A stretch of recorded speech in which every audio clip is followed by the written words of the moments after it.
This is Reimagining World Order, a feature podcast of the Reimagining World Order research community at the Princeton Institute for International and Regional Studies at Princeton University. I'm Tolya Levshin, a postdoctoral fellow with the community.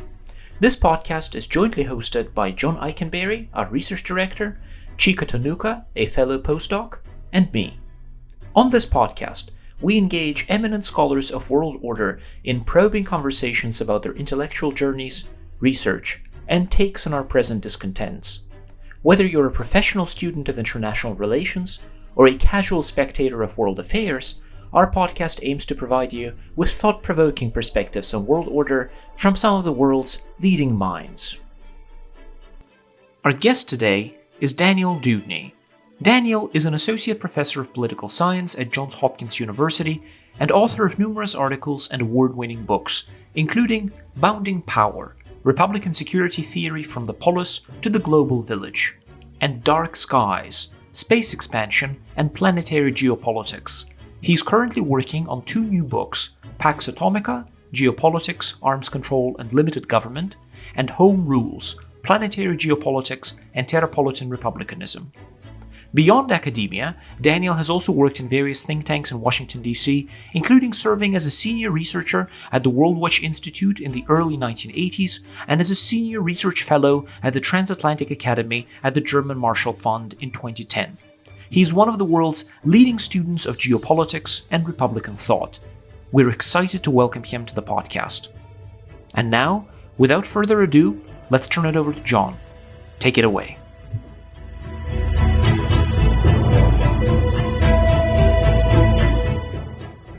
Well, Dan, it's great to have you here today. We look forward to a conversation, and I'm just going to start things off by asking a little bit about the first spark that led you down this path towards the study of international relations.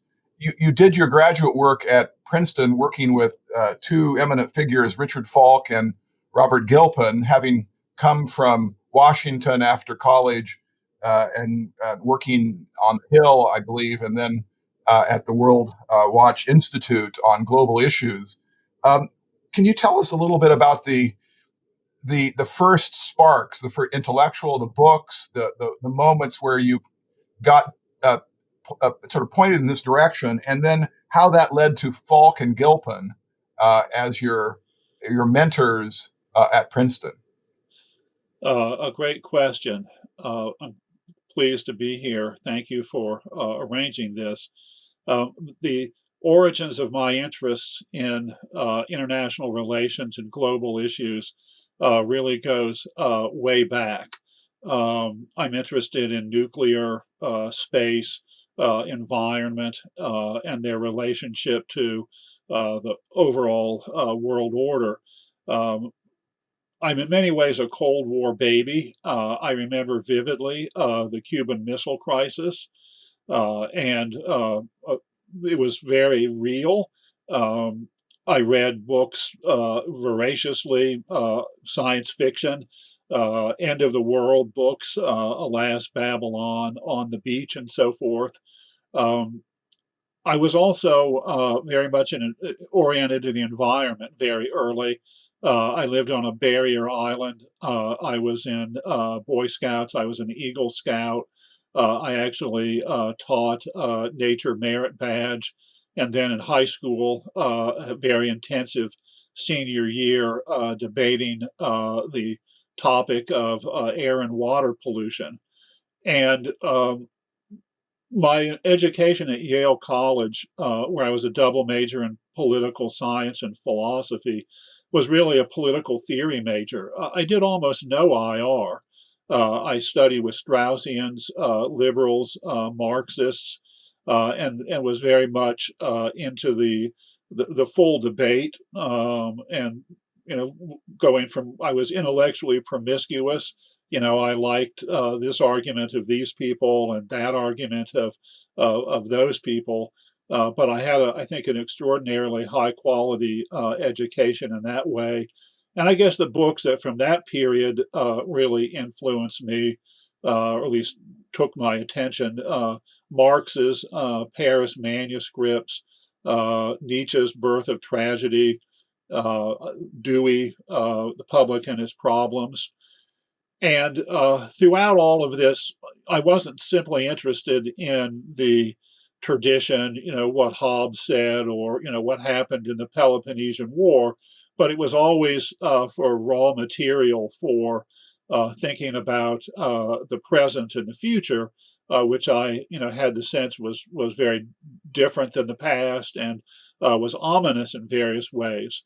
And thinking back and preparing for this, I realized that a book that more than perhaps any other sort of sparked my mind was a book by Arthur C. Clarke called Profiles of the Future, which I probably read in the fifth or sixth grade.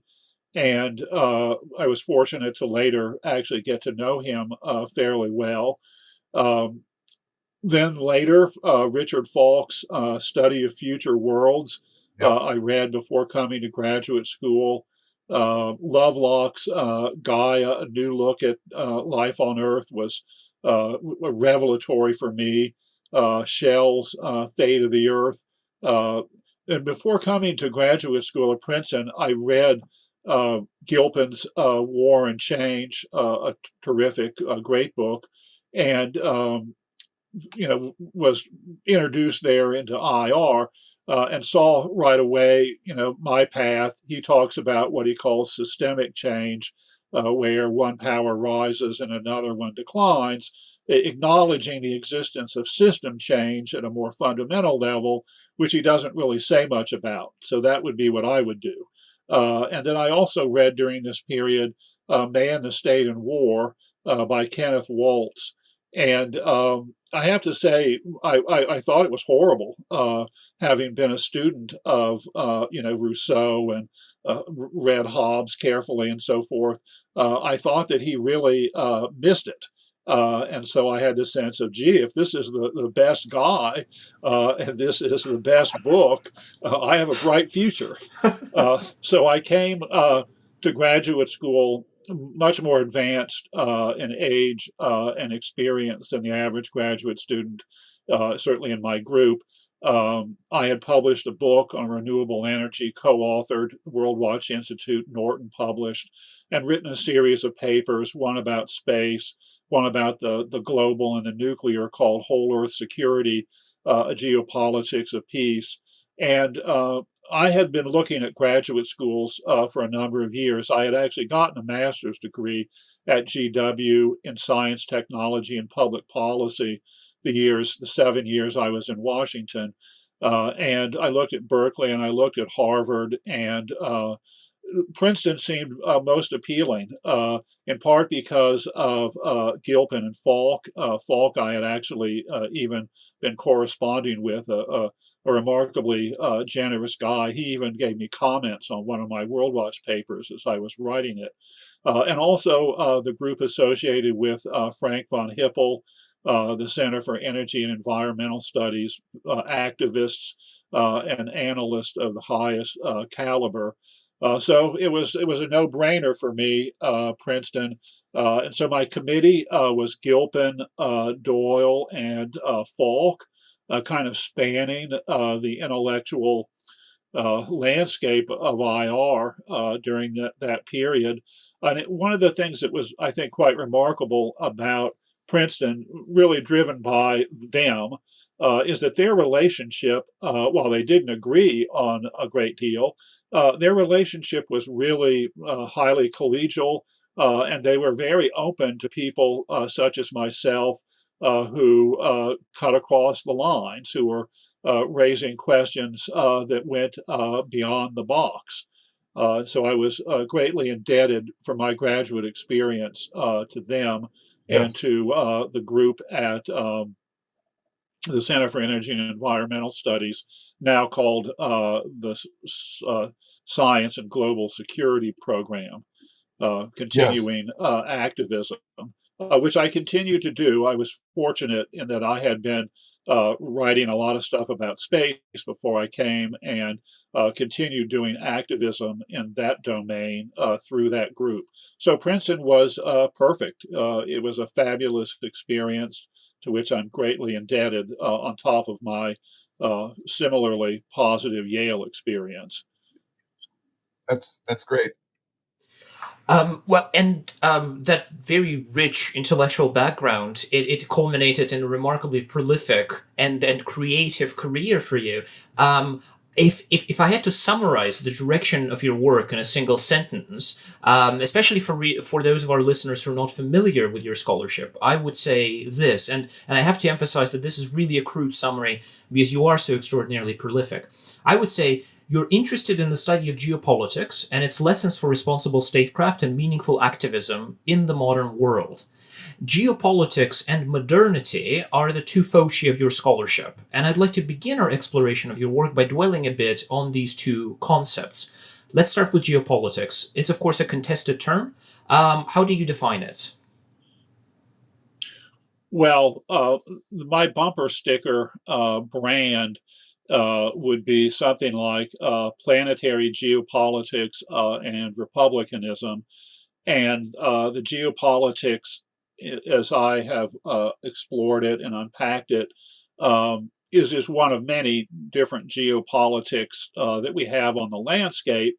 And in my view, is very broad, very synthetic, essentially analyzing the role of the material world, of what I refer to as the material context, composed of geography and technology, that makes up a context for human practical action of brute facts that profoundly shapes the capacity of humans to realize their various projects, fundamental or otherwise.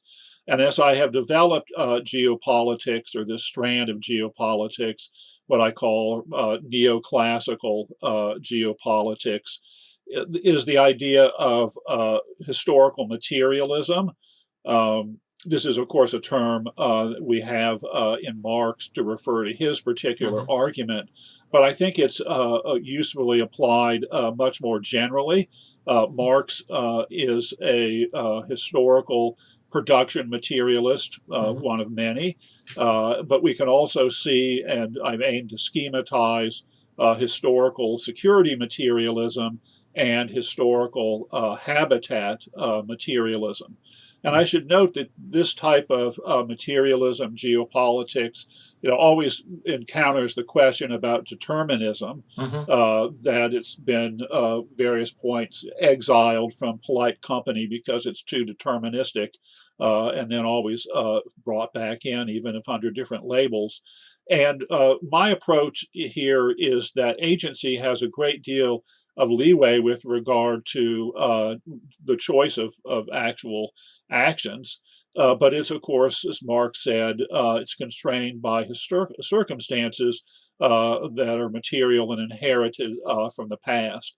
And so these arguments of historical security materialism that I develop out of geopolitical thought are not so much what people will do arguments, but what they should do, given their primary and enduring values or goals of security and freedom. So I see geopolitics in this vein as a handmaiden to practical knowledge.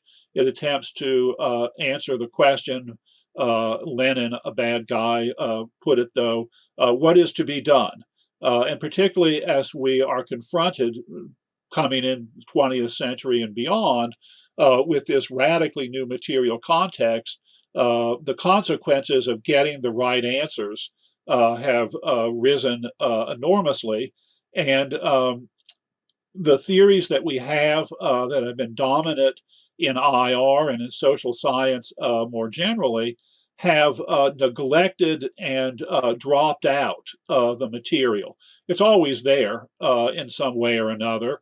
Even in Wendt's highly idealistic version of constructivism, the material is still there as a rump, Mm-hmm. so it never disappears, and often does a lot of work beyond what one would theoretically expect.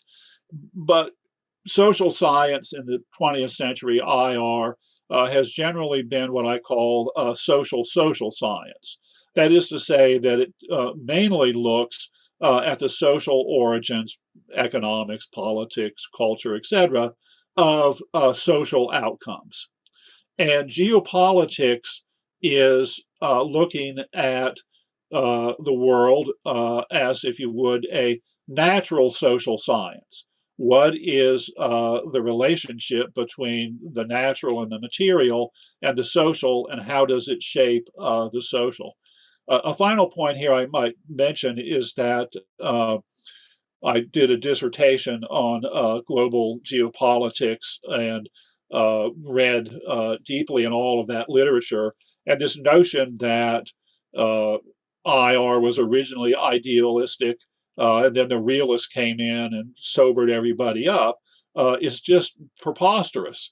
The IR theory of the late 19th and early 20th century, while it operated in diverse idioms, was arguably first and foremost dominated by various geopolitical and geographical lines of thinking. And in reading through this, I particularly like the work of Halliford Mackinder, who had a very expansive vision of geography as a discipline.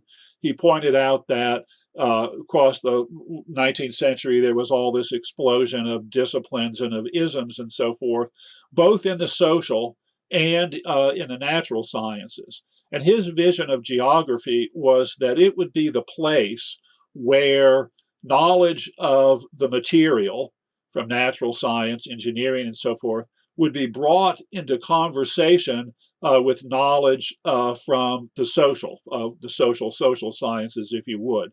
And that, of course, is not what geography has been able to pull off as a discipline. I'm not even sure that that remains or ever was the profession's ambition.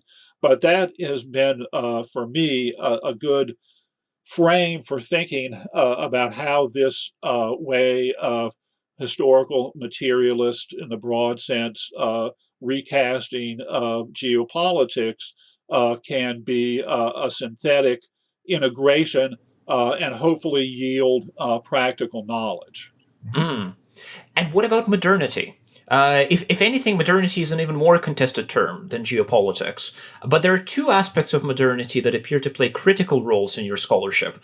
There is, first of all, the emphasis on rapid and accelerating pace of development of ever more powerful engines of destruction made possible by scientific progress. And secondly, the equation of scientific progress as such with moral progress. The convergence of these two elements into a single vision you term the Baconian revolution, which in the words of Francis Bacon proclaimed the imminent mastery of man over nature through science. And while many today embrace the promise of the Baconian revolution without reserve, you are an equally adamant skeptic.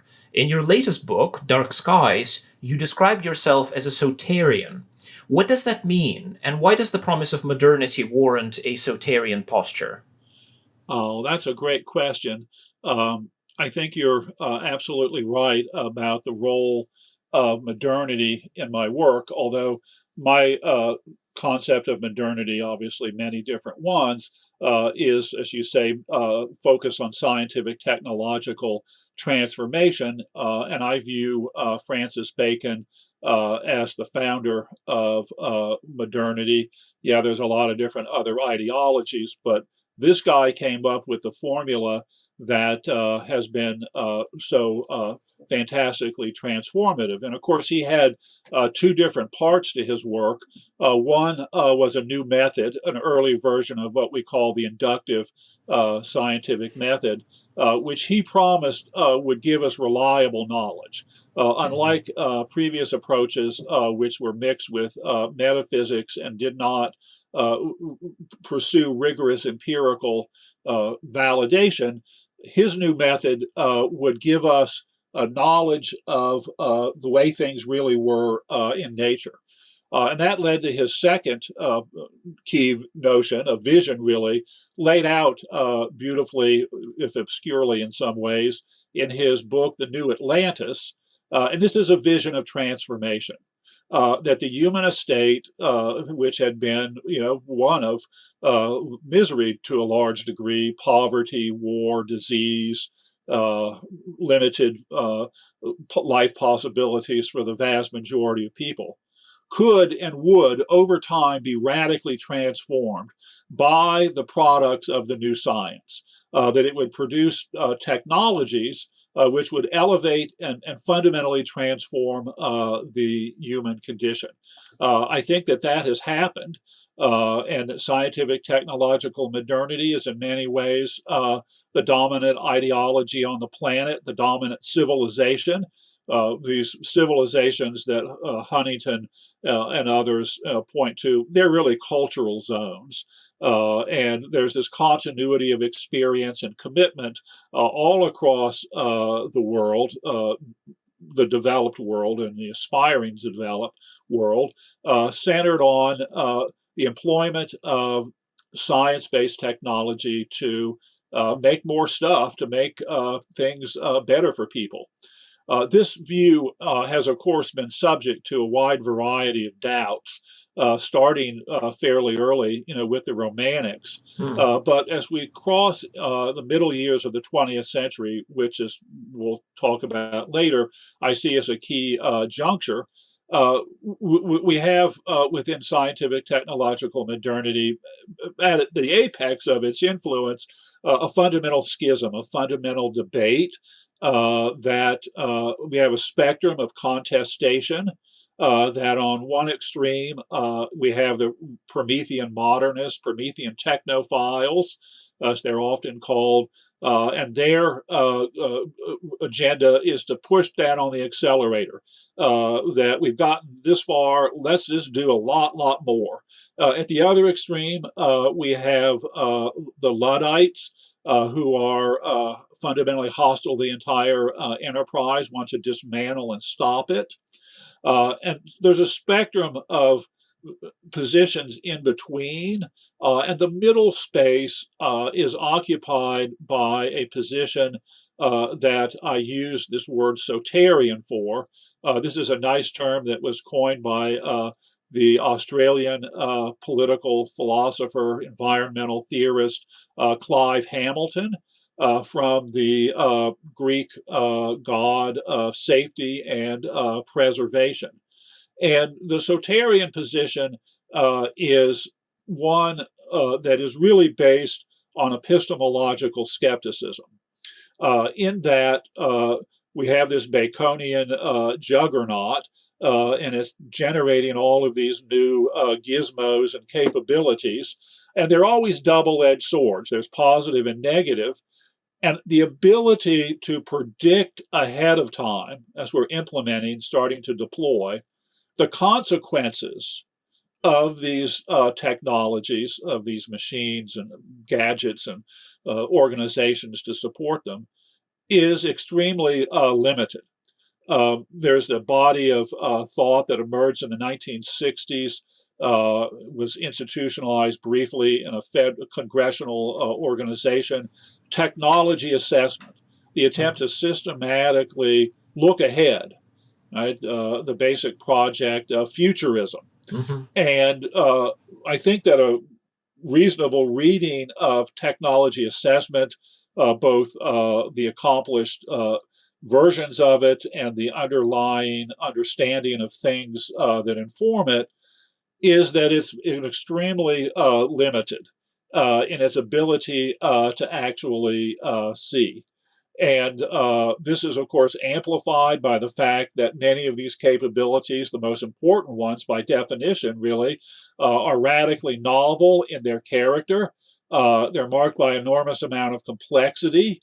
And so a epistemological humility is in order. That acceleration sounds great if you know where you want to go, and the Prometheans know that. Mm-hmm. But which of the various paths that present themselves in front of us do we go on? It's like a foggy night on a wet, winding road, and acceleration is not a good idea. Instead, we need to decelerate, and we need to be very cautious, and we need to look ahead. So this Soterian position is not unique to me by any means. I just articulate what is really a synthesis of a position that's now half a century old. And I was fortunate as a graduate student when I was at GW in the very early 80s to take a series of courses with Joseph Coates, who in the world of futurism was at the time the key leader in developing, and he was the chief theorist for the Office of Technology Assessment. And so it was during that period that I got really immersed. A further, iteration of this all the way back to Arthur C. Clarke and the End of the World from the 1960s when I was a kid. Mm-hmm.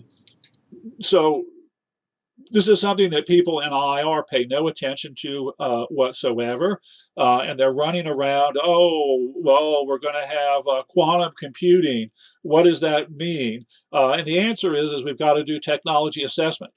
We need to be doing that in a much more systematic way, and that will be valuable, but it's not going to tell us definitely go this way, definitely go that way, because of these epistemological uncertainties. And just to add one final point here is that the Soterian worldview of caution on the basis of epistemological uncertainties is significantly been bolstered by the new understanding of nature that has emerged from the New Earth system science. There really has been a revolution among the sciences, a Kuhnian paradigm type revolution among the scientists of the Earth. They previously looked at the ocean and the rocks, and now they recognize that is one thing that has been co-evolving over an extremely long period of time. And when they look at it and they look at the patterns in it, it's no longer this Cartesian Laplacian universe of mechanistic causation. The patterns that are in nature are marked, they have developed by chaos, emergence, and complexity, which means that further caution and epistemological uncertainty is warranted.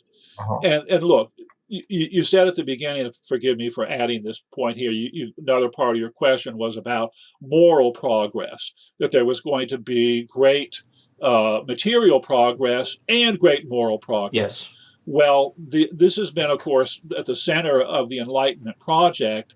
And I think that after a quarter millennium, we would have to say definitely yes to the first part, but definitely no to a first approximation to the second part.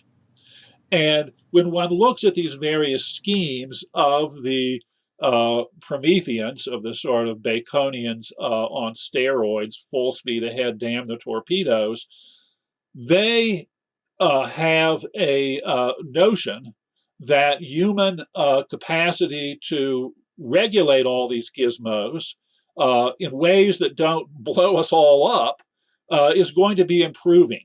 And part of it is just this optimism about progress.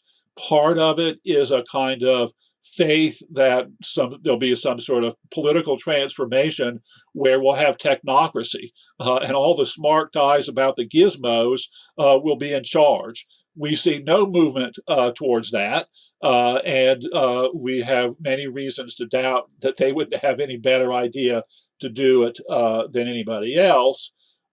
But so the bigger point here is that we've got this growing gap between, on the one hand, the accelerating capabilities, the potency in time and space, volume, velocity of our instrumentalities, of our appliances, of our artifacts. And on the other hand, the capacity of humans at an individual level and at a group level to actually competently do things. Arguably, there has been some progress. And of course, had there not been the degree of progress we've had, we'd probably all be dead.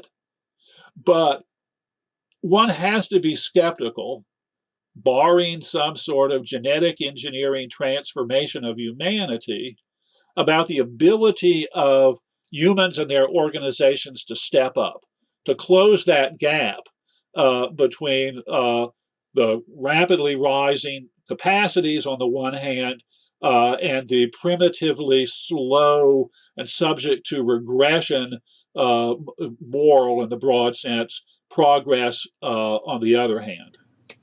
Mm-hmm. Mm-hmm. The imperative of competent futurism that you described there is an important topic to which we'll return later on in the interview. But first, I want to explore your work on geopolitics and modernity in a bit more detail and ground it in your first book, Bounding Power: Republican Security Theory from the Polis to the Global Village. It really is a tour de force that combines abstract theory, intellectual history, and normative reasoning. We'll explore the arguments and the methodology of the book in a moment, but first I want to talk to you about its origins. When did you first conceive writing it? And if I'm not mistaken, the book took you nearly a decade to complete. Did you expect the writing to take as long as it did? I did not expect it to take as long as it did. I did not start out to write this book. I started to write a book about nuclear weapons, many pieces of which I published, and is in a précis of which is in the 9th chapter of Bounding Power.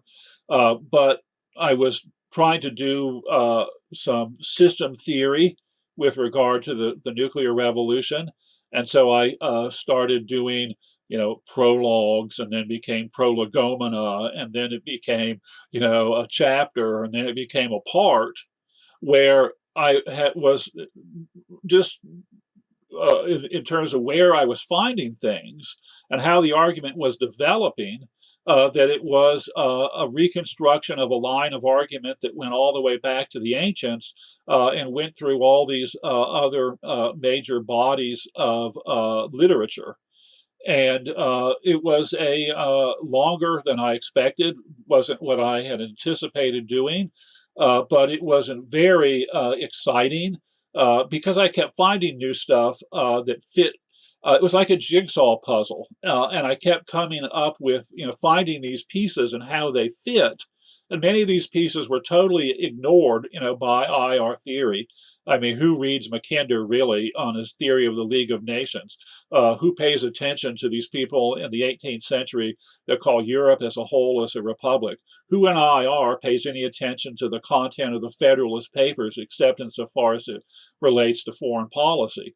But there was all this stuff, and it was fitting all together. And as it was fitting together, I was able to see what I think is a fundamentally new and superior whole to the account that had been, still to a large degree is, dominant in American IR about the evolution of thought about the world political and security and freedom. Mm. And what were the main difficulties in writing the book? I mean, I guess one of the main pleasures of writing the book is exactly that you saw this grand picture emerging and you saw the pieces fitting together, and the ability to put the pieces together must have been incredibly exciting. Were there any other pleasures in writing the book? Well, a great difficulty was the sheer volume of material. I'm, of course, the author, and therefore my perspective is always going to be suspect in making claims of the sort that I'm about to make. But I think that all 9 chapters in Bounding Power, each one of them is basically a précis of a fairly ambitious book argument. And the writing took so long, in part because I didn't know where I was going, but also because as I would find these new nuggets and start excavating that vein, there was a big vein there that had to be done up. And some of the drafts of the chapters, I mean, I had outlines of this, that it was, 700-page manuscript, and that, I had the Natural Republic of Europe chapter was a 90-page manuscript. And my chapter 7 and 8 were my dissertation, which was, I don't know, 600 or so plus pages. So it was it was on the one hand an expansion, all these new veins, digging it out, sifting through it, and then the compression and synthesis and making all of the parts fit into the overall argument, which was itself evolving as these parts came into view. Well, let's take some time to unpack the primary argument of the book. It really is a fascinating argument, and as you just suggested, the book covers quite a bit of ground. You begin in ancient Greece and Republican Rome, transition through the effervescence of commercial republics in early modern Europe, and conclude with the rise and development of that liberal international order, which today appears to be in retreat.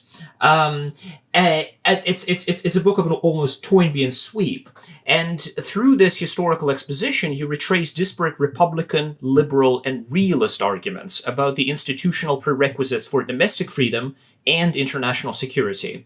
Now, your analysis leads you to this one very interesting conclusion. These ostensibly disparate arguments can be thought of as fragmentary expressions of a more comprehensive theory, which you call Republican security theory.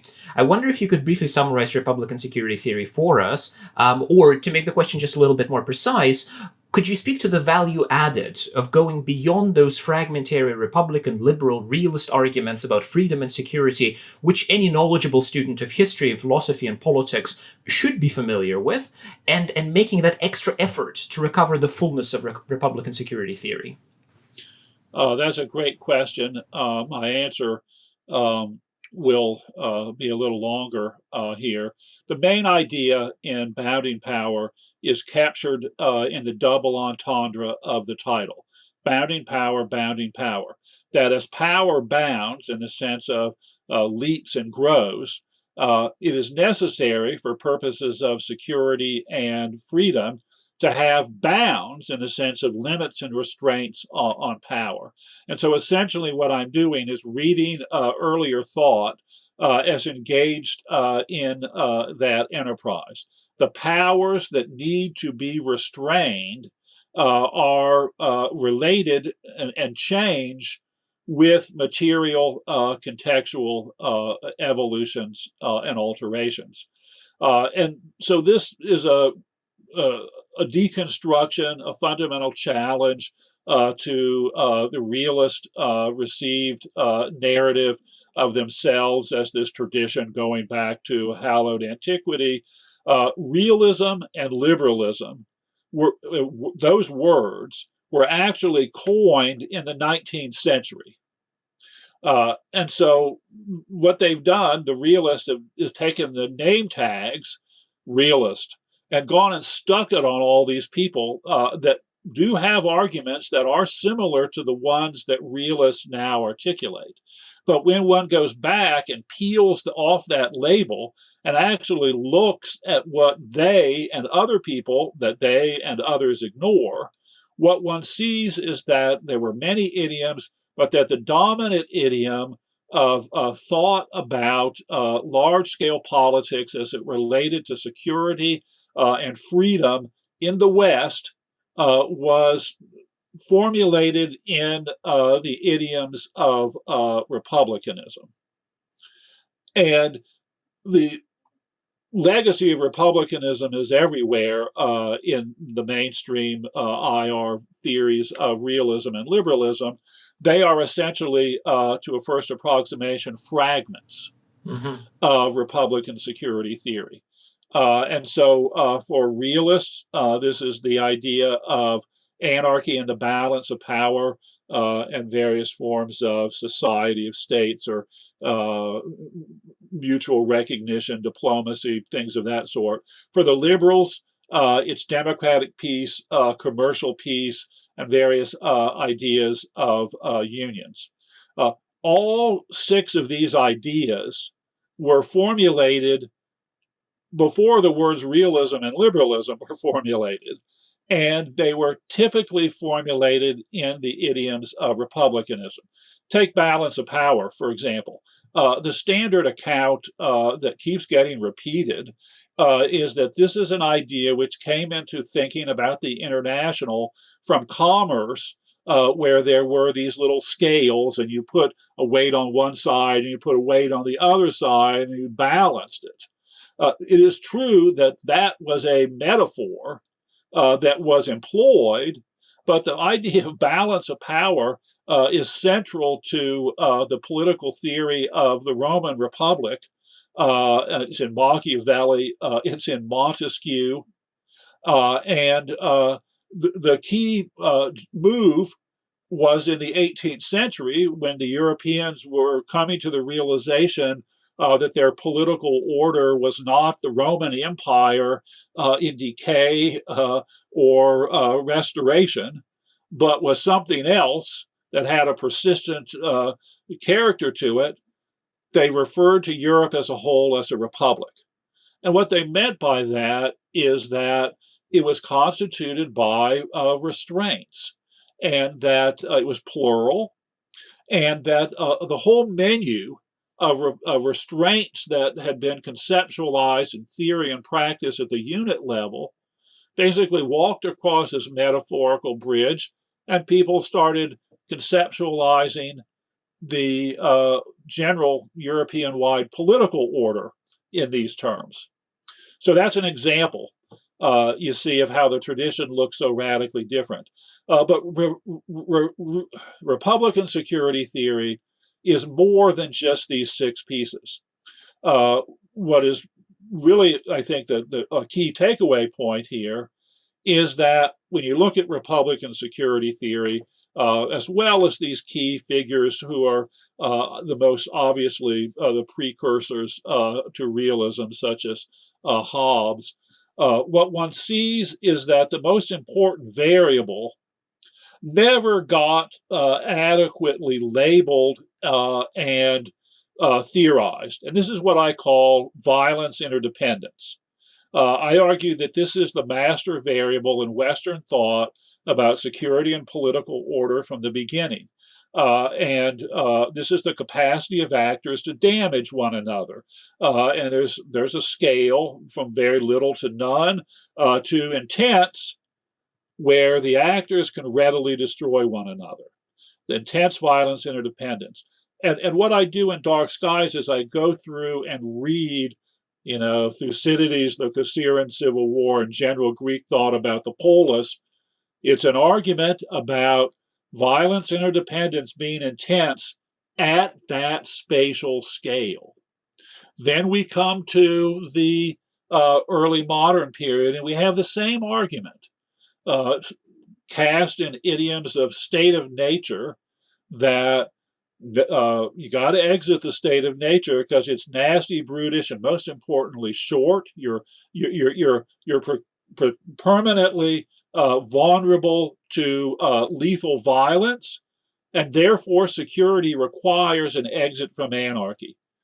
Then we come to the industrial era, and we see the same argument made about Europe as a whole by a wide array of different theorists, perhaps best known E.H. Carr. John Dewey has a version of it. Mm-hmm. And then we come to the nuclear era, and we look at the key initial statements by high IR theorists, Hans Morgenthau, John Herz. What do they say?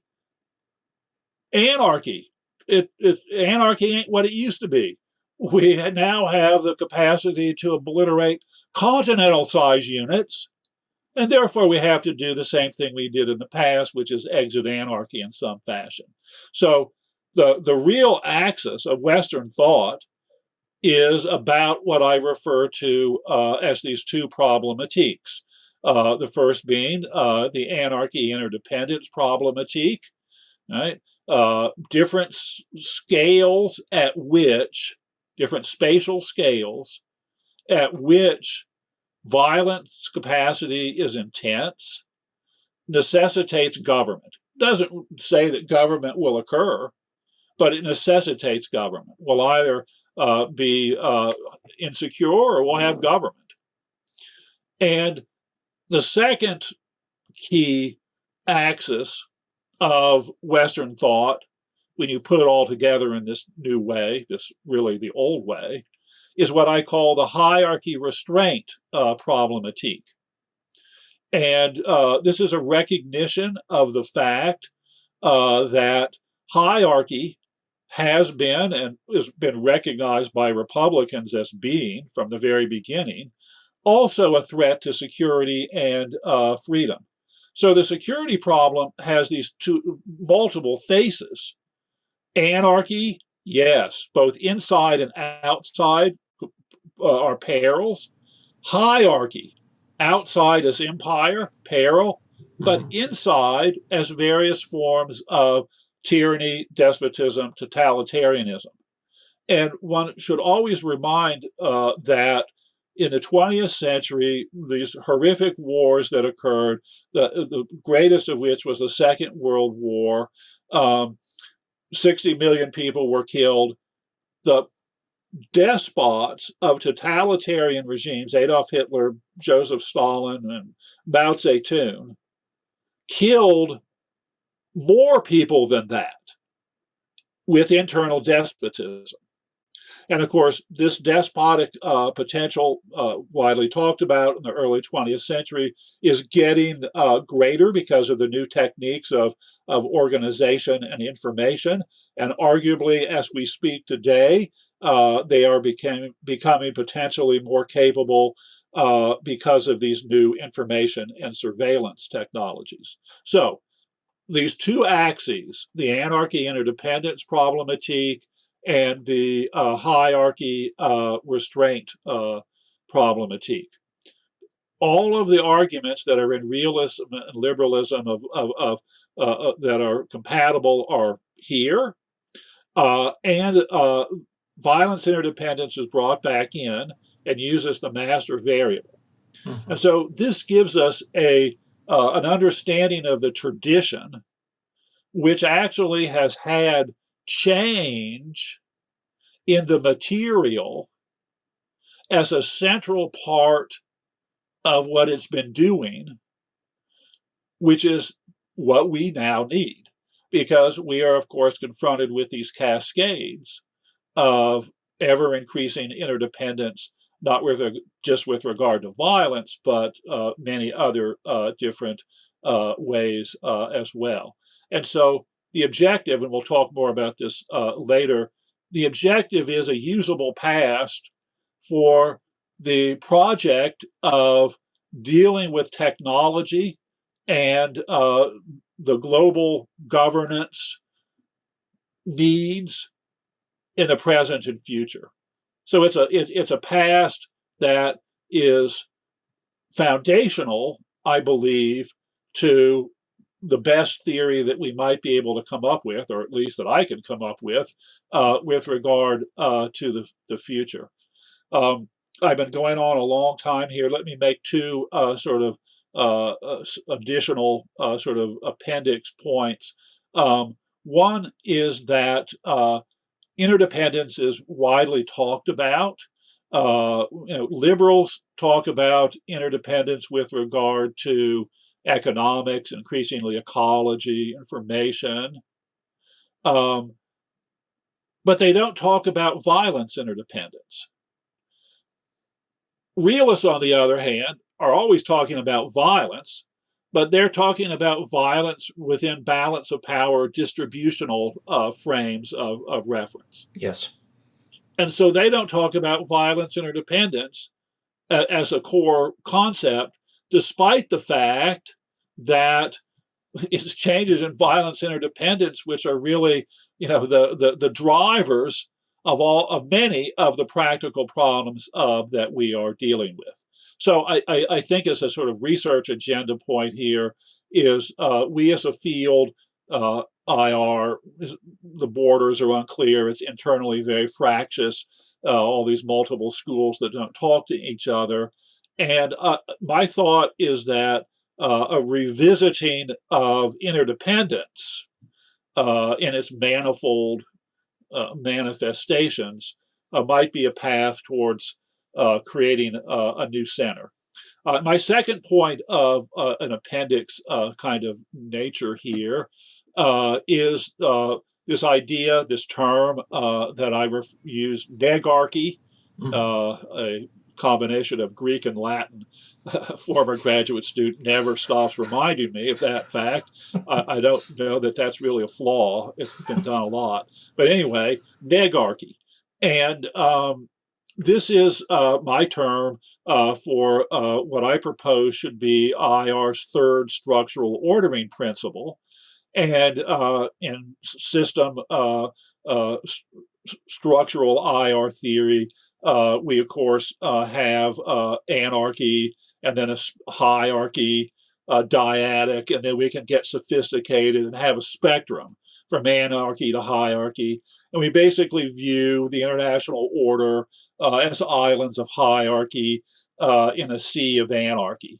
And the project then is to, figure out their interactions. What this does, this typology, which is what this is, some would call it a social ontology. I don't know that it's that deep. It writes liberal democratic republics and their unions completely out of the story theoretically. Now, such orders have been rarer, but they have been among the most successful and systemically dynamic and transformative of the units across time. And so this is another of the big lies that sits at the center of this realist view of the past and of the character of real choices. And so instead of the dyad spectrum, I propose a triangle, anarchy at one apex, hierarchy at another apex, negarchy at another apex, and this being a typology, one can schematize movements from anarchy to hierarchy, from hierarchy to anarchy, from hierarchy to negarchy, and back and forth. But the most interesting one, I think, for our planetary project is the transition along the other side of the triangle from anarchy to negarchy. And my thought is that what we have been doing is not moving towards a world government or world state as hierarchy, but instead strings and cobwebs and various forms of mutual restraint that thicken through these various regimes, international organizations, laws, mutual restraints, and that the logic of that kind of architecture is essentially macro-republican in character. And that my intellectual project, taking off from this point, has been to conceptualize ways in which negarchical architectures at a global planetary scale constitute solution sets to technologies, material contextual realities that are marked by intense and other extreme forms of interdependence, that necessitates government, necessitates an exit from anarchy, but both makes more difficult a movement to hierarchy, and the movement to hierarchy is independently undesirable. And so the path that we have been inching along with arms control and these organizations and so on, the liberal international order that John done so much to illuminate and help everyone appreciate as a great accomplishment, is in this basket. And we don't have an adequate incorporation of what we're trying to do and where we're trying to go in the basic typologies of IR theory. And so negarchy, and the simple version of negarchy now, if you would, is that we are moving into a situation where both anarchy and hierarchy, which in the past have been subject to various types of material restraints, are now going to be completely unbound. They're going to be completely unrestrained. And it will be disastrous in multiple ways unless we have architectures of restraint that become increasingly comprehensive and down to the social atomic level of the individual and all the way up to the planetary level. We've got to republicanize and move towards a totalistic negarchy of tiered, multi-scale mutual restraints, or else we will have civilizational and perhaps existential catastrophe. The imperative to shift to a totalistic negarchy is absolutely fascinating, and I want to explore it in more detail in a moment. But before we do that, I wonder if I can ask you to specify in more historically concrete terms the influence of this variable of violence interdependence, which, as you say, is so central to the Western canon and thinking about freedom and international security. The influence of that variable of violence interdependence on the changing risks and opportunities for building international order at different points in historical time. And you have these different ideal types, you can call them historical cases in the book, of stable opportunities provided by different values of violence interdependence with the construction of order. There is, to begin with, archipelago Earth, a world of loosely connected state systems that existed at the dawn of modernity, which transforms under the inexorable pressures of technological progress, first into a global Earth, and then into a planetary Earth. And I wonder if you can speak to us about these different Earths, and in particular about the opportunities for negarchic governance that they afforded. A terrific question, which leads really right off what we were talking about. If you're going to do historical materialist argumentation, you have to do periodization. And there's many different historical periodizations that have been developed. My historical periodization is, as you were suggesting, based primarily on capacity to interact and various types of interdependences that come from that. And we have to remember, whenever we think about where we are and what the future is possibly going to be, that the past was radically different. That for most of human experience, across both Stone Ages and across agricultural revolution societies, there was no global interaction, except at an extremely slow time scale of people migrating 10 miles a generation across the continents. That would be the first globalization. But so we had archipelago Earth, where, as the metaphor suggests, you had human polities were at any distance isolated from one another. And that was a very long period, and much of our civilizational foundations are developed during this period. But it was a pretty stagnant one in important ways. That would be a historical dispute. But we see, whether it's in Mesoamerica or in early China or in the Mediterranean basin, that the largest scale polities that had any kind of authoritative reach were highly hierarchical.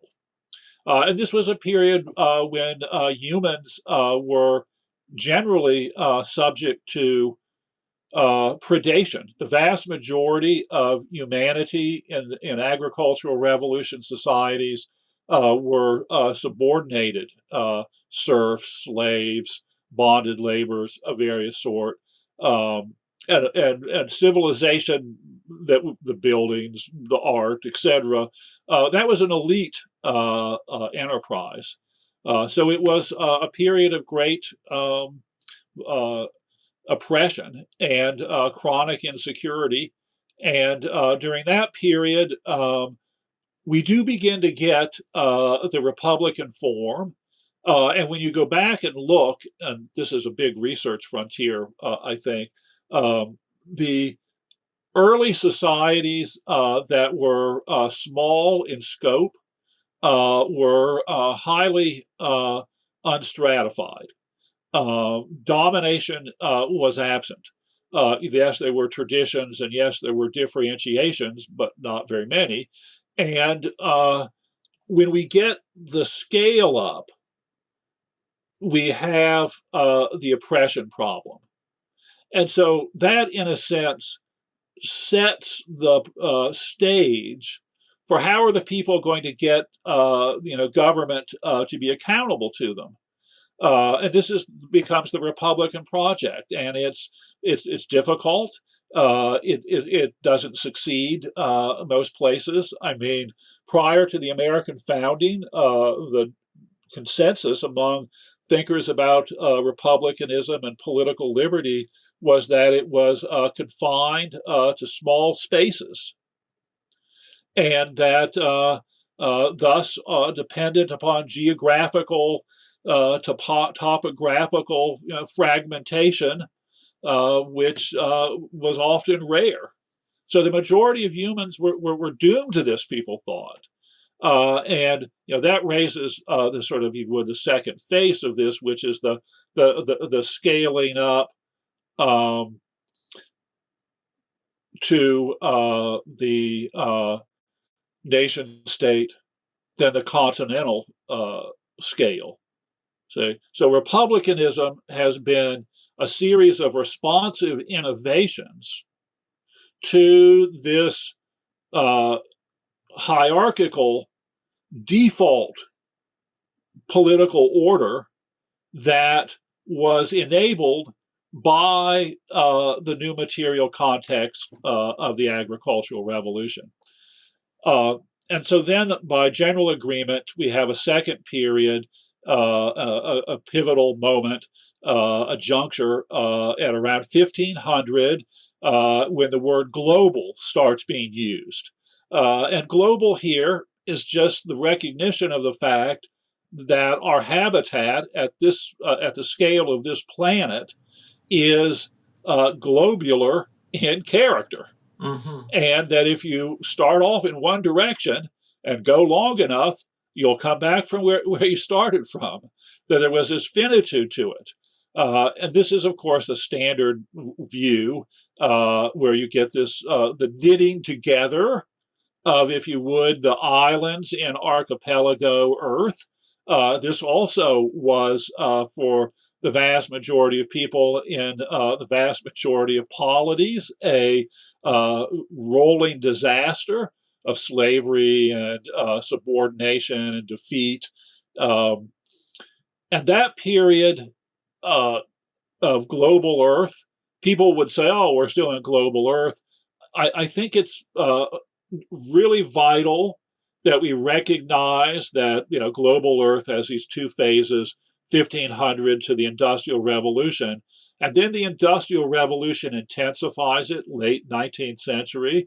In terms of my schema, violence interdependence at a global scale goes from being weak to being strong during that period. And during this period, we again had a great contest. This is something that John and I have been actually writing about recently. Really fascinating, important story. That there was alternatives to liberal democracies. It was a close-run thing.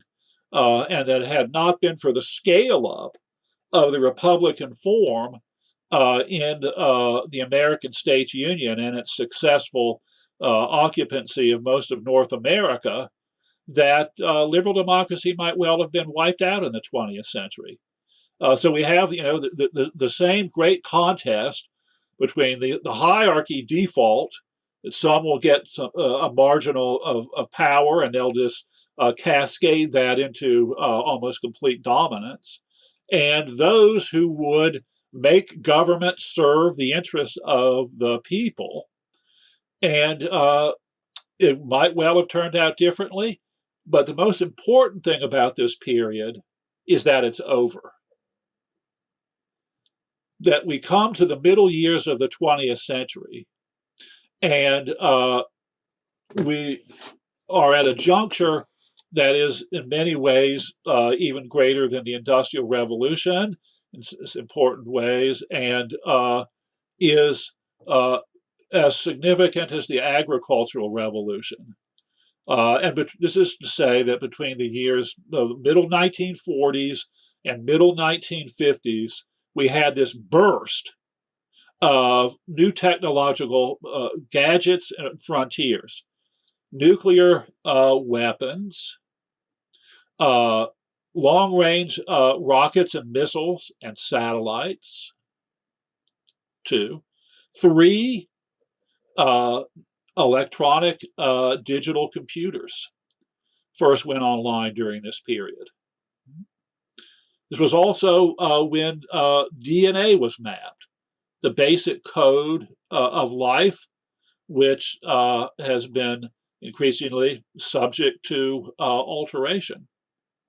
And 5th, this is the juncture where the human impact on the biosphere and carbon loading in the atmosphere crosses a threshold. People refer to this as the Great Acceleration, in which the cumulative numbers and economic technological impacts on nature are starting to, in a very real way, call into jeopardy the continued viability of the planet.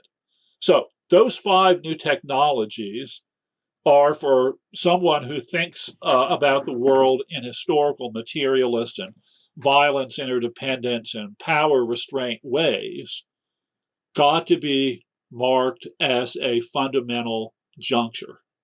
In some cases, nuclear weapons, the technologies matured very quickly. Similarly with ballistic missiles and satellites. Digital computers. The first digital computer that used Turing logic software so that it could be potentially reprogrammed. Everything else was basically bigger adding machines before that. That computer had a capacity of 76 kilobytes. That's about as much capacity as it takes to put an icon on your home page.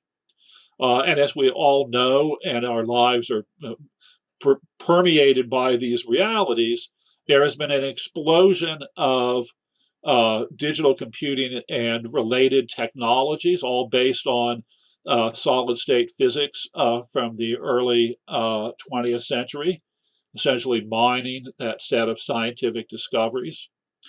And to put this into perspective, there are now 10 to the 16th transistors in existence. That's a large number. And every second, on the average, the number of transistors being added is about 10 trillion. 10 trillion a second. So this is a radically rapid transformation. And of course, look, the transformation with nuclear weapons, we went from no nuclear weapons to nuclear weapons the size of a refrigerator that could obliterate an entire city in a decade. That was rapid. DNA hasn't been, and that's an interesting question, of course, a whole vast topic, but we should be recognizing that the prospects for greater and greater manipulations in this domain may really be the ultimate of our technologies, because all these other technologies are us altering aspects of the world outside of our bodies and minds. These technologies, we're going to alter our bodies and minds. Mm-hmm.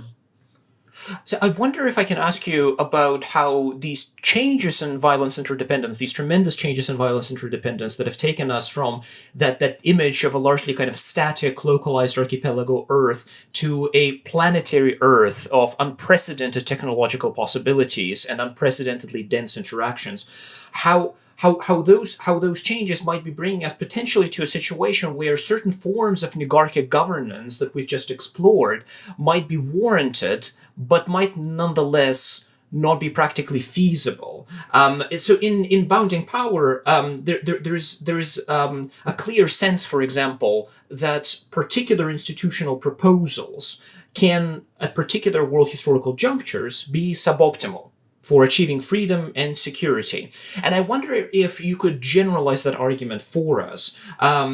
In how can we prospectively distinguish negarchic forms of governance, but also more general institutional forms that would be practicable for a particular context of violence interdependence from those that would be impracticable?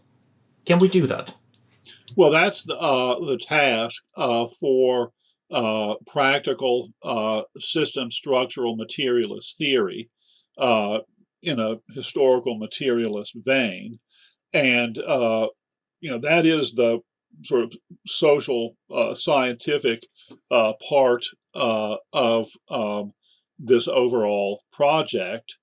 And that I think the key, well, look, what I do is I go back and do a generalized form of Marxist historical materialism. As I said earlier, he's just one of many historical production materialists. I want to talk about historical security, historical violence materialism, historical habitat materialism. But the basic theoretical apparatus, if you would, and secondary distinctions between forces of destruction, forces of production, right? Material context characterized as forces, and then the set of practices, social structures, authoritative social structures, and identities, right, that make up, the social world. That's a superstructure. And the core proposition of an historical materialist argument of this sort is that we ought to be able to look at X superstructure of practices, structures, and identities, and say it is fitted, functionally fitted, or misfitted to the material context of brute facts. And that would also enable us to think about contradictions between that persist and that can lead to various types of crashes. It would also give us a strategic sense about where political agency might be most effective in adjusting the superstructure to fit the infrastructure, to fit the new infrastructure. And so a key part of how I've been trying to do this is to talk about modes of protection. And one of them that we're all too familiar with, I refer to as the real state mode of protection. And this has been overwhelmingly dominant historically in practice, not universal, but dominant. And it's quite simple. It attempts to, inside a polity, to concentrate and mobilize and accelerate and render autonomous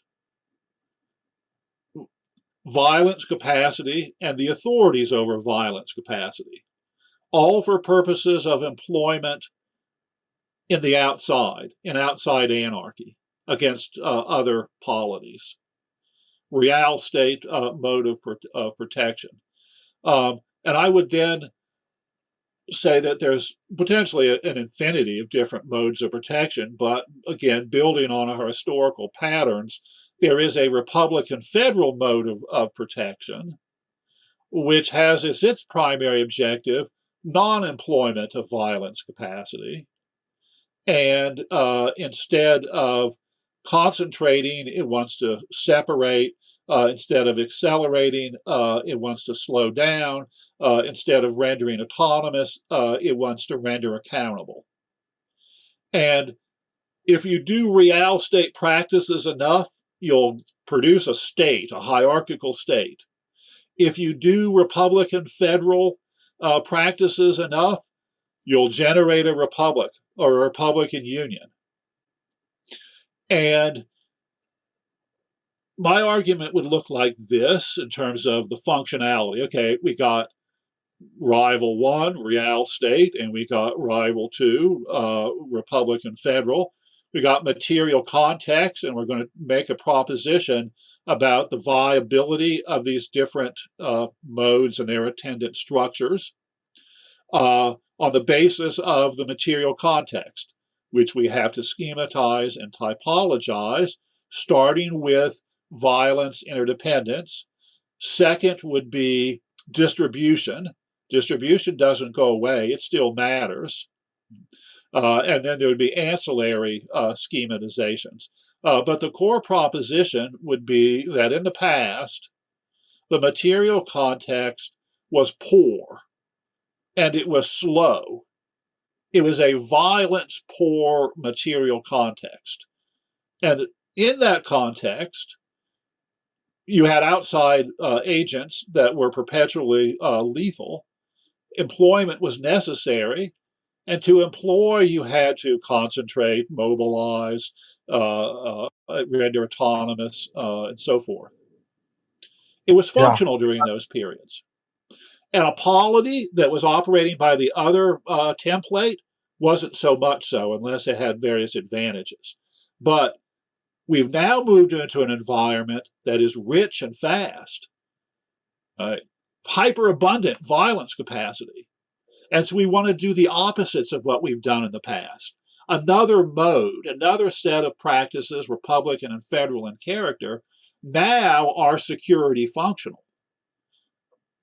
That would be the main proposition in terms of a payoff of this model as I've developed it. And look, it ought to be possible to do similar types of arguments with regard to habitability practices. One interesting implication of this line of reasoning is that hostile material contexts can corrupt negarchies that are not nested within broader frameworks of order appropriate to those contexts. This abstract point acquires a failed poignancy in the context of discussions of the viability of Republican governance in today's world of rapidly deepening interdependence and brooding existential risks, as you suggest. Can we preserve freedom and democracy in such a complex world? You make a very interesting point in Bounding Power regarding the present political history of the American Republic. Unmediated exposure of its Philadelphian system of its checks and balances to the corrosive pressures of violence interdependence have tended to transform America into a more hierarchical state rather than a negarchic state, weakened its Republican foundations, and thus compromised the liberty of its citizens. Talk to us a little bit, if you would, about that historical trajectory. Was it inevitable, or did it unfold as a result of political mistakes and miscalculations that could have been avoided? Very good question. As you note, the Philadelphian system is a term that I came up with to refer to the first Constitution of the United States and the first regime that existed from the time of the founding to the Civil War. And it's here that the first explication of negarchy is made, and this compressed into a chapter is chapter 6 of Bounding Power.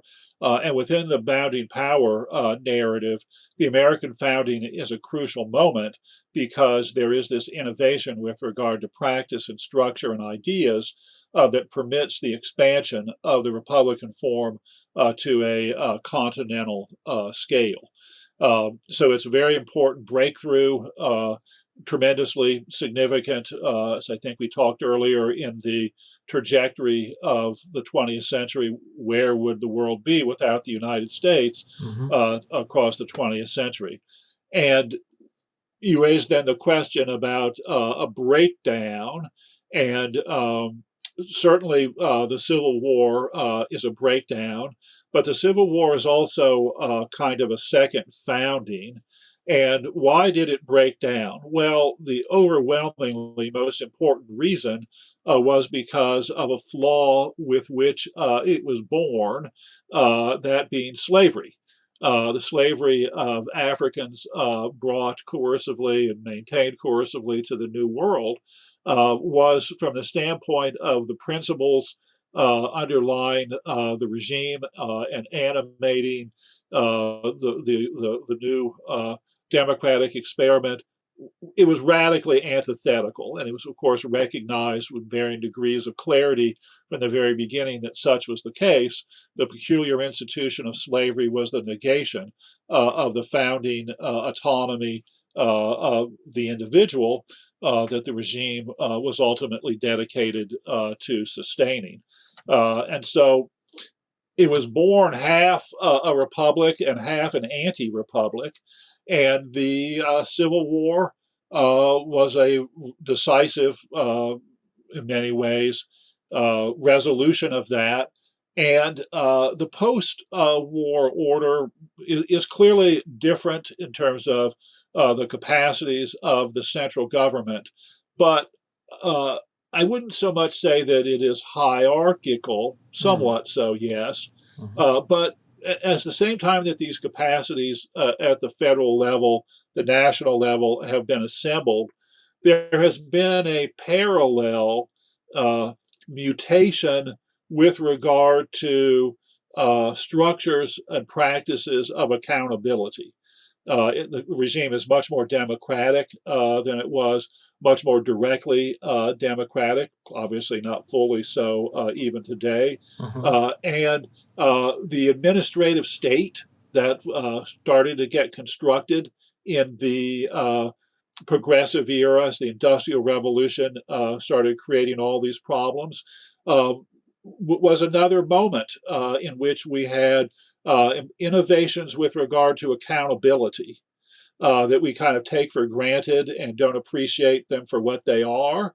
But that's what happened during that period. And so the architectures of accountability are modernized and extended at the same time that the capacities of the government are expanded and in law and centralized, at least at the federal level. The corruption that is potentially most deadly, however, recognized from the beginning, was the fear that the United States of America, the Union, and the constitutive states, republics that made it up, would over time evolve into severely hierarchical units. As everyone knows, the American founders were haunted, as well they had reason to be, by the history of oppressive government, of despotism, of the usurpation of power from the people by armed force. And of course, they were overschooled in the history of the late Roman Republic, and they saw a major vehicle for the demise, deformation of the regime in the military arm. They recognized the necessity of a military arm to navigate the vicissitudes of interstate anarchy. But they also thought, and were right at the time, that the Atlantic Ocean provided an important moat, an important barrier that attenuated violence capacity that might be projected from the old world. And then as we come into the late 19th and early 20th century, the value of the moat is clearly understood to be shrinking. Faster everything, more powerful everything. Air power, of course, being the final straw, ballistic missile, the cherry on the cake. America is no longer insula fortuna, no longer has this natural security advantage which allows it to maintain a small military and foreign apparatus. And so this is really the period when a distinctively American Republican liberal internationalism starts to emerge. People say, oh, this is the idealist. No, it's actually Republican security theory, structural materialist argument. And it's that the United States might be big enough to secure itself in this new world of industrial, continental states with, global military reach. But in the course of preserving itself, it will tend to become like its adversaries. And the language that was widely used in this period, Second World War and after conversation, was the garrison state. That the United States would become a garrison state as its adversaries that were so threatening were. And so the agenda of this new American Republican liberal internationalism is twofold. On the one hand, it's to change the other units. Not clear how we do that, but at least the most important ones need to get changed from hierarchies to negarchies. We got to have unit level isomorphism closer to our regime type, and we want to make that a goal. And second, we want to change the system from raw anarchy along that spectrum towards increasing negarchy by modifying it in various ways. And the argument is that if this isn't done, eventually the United States will lose its limited constitutional republic. So the regime, and this is something that John talks about also in his new book, Making the World Safe for Democracy, is a preservative. Right? It is attempting to prevent democracy from being destroyed by these external systemic pressures. And given the 20th century material context, it does become a world order project, that it has to become approximately universal. This is obviously a lost way of thinking. And in Bounding Power, I talk about the tragedy of American global diplomacy, in that we undertook this burden to sustain the balance of power, to promote democracy, to build international institutions to solve problems. But in the course of doing so, we've had to build up our national security state to the point where it is now internally a perpetual violation of the logic of the early constitutional regime.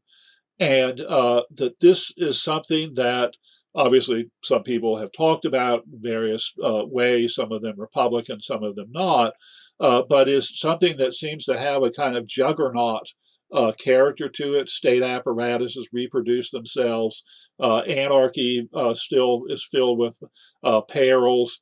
And as we have entered into this planetary era, that type of problem has taken on all sorts of new and potentially dangerous manifestations. And the one that I have been focused on with policy relevance and most novelty is the idea that the leakage of nuclear and other weapons of mass destruction material, this being the problem of weapons of mass destruction terrorism, leakage being these incredibly potent capabilities in the hands of states leak out to these very small actors. We're in a novel situation where a handful of individuals with access to these technologies can kill millions of people.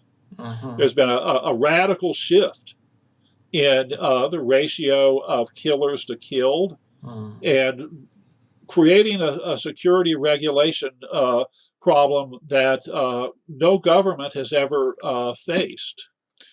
Look, there's enough nuclear material for 100,000 nuclear weapons or so. We could make more. And a handful of them could destroy major cities, detonate in Manhattan, London, Washington, Beijing, whatever. You choose your target list. And we say, well, we take for granted that the states are going to be able to sustain this. And I have to be skeptical. I mean, government programs, 99.9999% effective everywhere indefinitely. I don't think so. And so, for my way of looking at the world, this becomes a question not of whether, but in all likelihood of when. And so I want to think about the contours of a post-Washington U.S. foreign policy. When we wake up, it's not there anymore, and we have no idea who did it. What then, guys? That's going to be a whole new reality that's permanently with us now. And of course, we've already seen that terrorism, starting in the late 19th century with dynamite terrorism, amplified after 9/11, that terrorism breeds anti-terrorism, state hardening, state expansion. People say war is the health of the state. Well, war against terrorism is a really healthy situation for the state. Mm-hmm. In the United States, we had the Patriot Act, all these different ways in which civil liberties are being limited. And, excuse me, we see all these new surveillance technologies that are further enabling state penetration down to the social atomic level of the individual small group. And so I look at this and I say, well, we're all aware of nuclear war, excuse me, wiping out civilization, potentially humanity, but we don't focus enough on the relationship between this possibility and the survival of limited government constitutional regimes. And my proposition is that we actually could do this. We could pull this off. The total amount of fissile material on the planet would fit into a high school basketball gymnasium. It's very peculiar stuff. So a globally comprehensive containment system, shrinkage and containment for fissile material is something that is so readily doable, aside from the political obstacles. But if we don't do something like that, if we don't move to deal with this problem, that we'll lose limited government. And so this is another way of saying that the limited government constitution of the United States is only going to survive if we can pursue the global nuclear arms control regime to a fairly successful degree. So this is another example of, intense violence interdependence is intensifying, ramifying in these ways, and necessities of exiting anarchy, default tendencies to do so hierarchically, and so the solution set all along from the Federalist and before is union, where we modify anarchy. And the contents of these unions, of course, must be tailored to the circumstances. And so a global nuclear containment unit becomes the important, in my view, prerequisite for the survival of limited government in the United States and arguably even the world. Mm-hmm. I want to press you on the question of the political feasibility of those solutions, because I think that's really the fascinating point here. Your argument about rising, deepening violence interdependence in effect making the corruption of negarchic governance more likely, making it more difficult to sustain negarchic governance locally, and thereby necessitating these more encompassing regimes of control and mutual restraint, is well taken. Your point about there being purely technological capacities to support such global regimes of mutual restraint is also well taken. But it seems to me that the rub of the matter is precisely political. How feasible is it that we as a species, configured into almost 200 independent states today, can actually come together to create such institutions of restraint? If you look back into history in the 20th century, you have these visionary statesmen, Woodrow Wilson, Franklin Roosevelt, Woodrow Wilson very famously said, "I'm playing for 100 years hence." He anticipated these structural problems, and he tried to devise solutions that would preserve the American Republic in an age of deepening violence interdependence. And that's a point that you make in Bounding Power. But how politically feasible are such propositions? Of course, Wilson's project for League of Nations failed. America never even entered into the League of Nations, and the collective security system that Franklin Roosevelt proposed never materialized. So how feasible are those schemes today when the density of violence interdependence is beyond anything that either Wilson or Franklin Roosevelt could have ever imagined? Well, that is a profoundly important question about all of this. The first observation is that we got to get a better understanding of what it is we want to do and where we actually are. And this is what theory can do. And if theory's done right, theory makes a vital contribution, necessary but insufficient. And my own work has been very much tailored towards thinking about the characteristics of the types of post-anarchic orders that we want to have, that we need to have, given these realities. But the question then of how we get from here to there is obviously vital. Otherwise, it's just, another idea sphere event. Mm-hmm. And we look at across time, various proposals, as you mentioned, several. There have been some from even earlier. And of course, good government plans within polities. How many of them at what level of sort of nascent expression among the people and the defenders of the people have emerged and been crushed. So simply having the best idea, the right idea, isn't enough. But it is, I believe, necessary, as I said, but not sufficient. So what do we say about the transition? Well, again, speaking broadly, look across history, things kind of rumble along more or less the same most of the time. But then there are various junctures where things change very rapidly. A good example of this is the end of the Cold War. In a permanent condition, blah, blah, blah, we were told. And then all of a sudden it's gone. And there are windows of opportunity that are created. And predicting when those opportunity is hard to do because they're driven by crises, by ruptures, systemic ruptures that are marked in their genesis by complexity, emergence, and chaos. But we can't tell when particular, we can be assured that there will be in general. And so we need to be kind of generically prepared and pre-positioned. And that means having the right roadmap, but also having a dispersed group of people who agree that it's the right roadmap.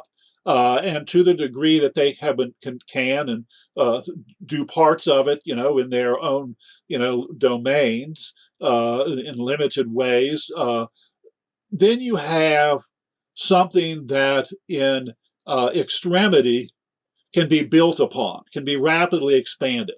And I'm optimistic about the world, not generally, but one reason for optimism is that we have, with both regard to arms control and with regard to environment, a long record of success. in restraining violence in various ways. And also, with regard to environment, we forget that people have been environmentalists in very important ways from the very beginning, and that the whole possibility of cities is dependent upon successful, environmental management. Environmental problems come up, and we've dealt with them. There's a long record of success, and with carbon, greenhouse is obviously a wholly new and order of magnitude larger than the ones we've experienced in the past. But you look at the world today, and somewhere there is a prototype of a steel factory, of a transit system, of a land use, of forestry, et cetera, et cetera, et cetera, which, if generalized, is the solution set. And one of the other positive features about the world today is that how much networked learning of responses to these problems and networked localistic implementation is occurring. So we've got the seed capital, if you would, the basis, and all we need is the triggering event. And it might be spread out over a period of time, rising consciousness. Now, in being optimistic in these ways, I don't want to say that it's by any means assured that we're going to make these transitions successfully. But when one looks at what would minimally be needed to do them, and think about how really difficult and not really difficult doing those things is, then I think we can see paths for optimism, whether we humans are going to be able to rise to the occasion and actually pursue these relatively straightforward paths is yet to be seen. And I would also add here that when one looks at the 21st century, people increasingly talk about the 21st century as the most important in human history, that the 20th was really just kind of the warm-up, the green room, the prolegomena to the really big questions and problems of this century. That if we can't make it out of this century, that we're going to be doomed, and that there are various reasons to think that we won't be able to.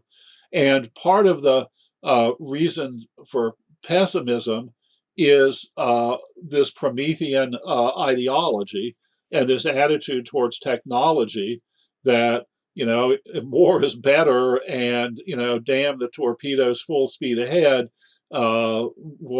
What is the line? Earth first, will strip mine the other planets later. And that technology assessment so readily devolves into technology harassment, that we are generating technologies, the consequences of which we can't predict in any kind of detail, but that they have capacities that dwarf our current ones, and thus are a bounding of power that's going to require another bounding of power. And here, I've been thinking a lot recently about these various frontiers and transhumanism and artificial intelligence, and the question of human extinction by artificial superintelligence, looms, I think, as a real possibility within this century. And this is the bounding power problem par excellence, right? We're talking about an intelligence that would be, vastly more capable than any human, with billions of sensors, etc. And what do we do in the face of this possibility? And my thinking, perhaps predictably, is that this is the problem of power restraint within states Mm-hmm. that republics have been grappling with throughout, of despotism, of the one that, unless constrained, will take over all. And so look at ASI regulation with Republican power restraint sort of legacies and techniques in mind. Containment. Are we going to separate it, have multiple ones that will balance each other, a risky path, or will we educate it?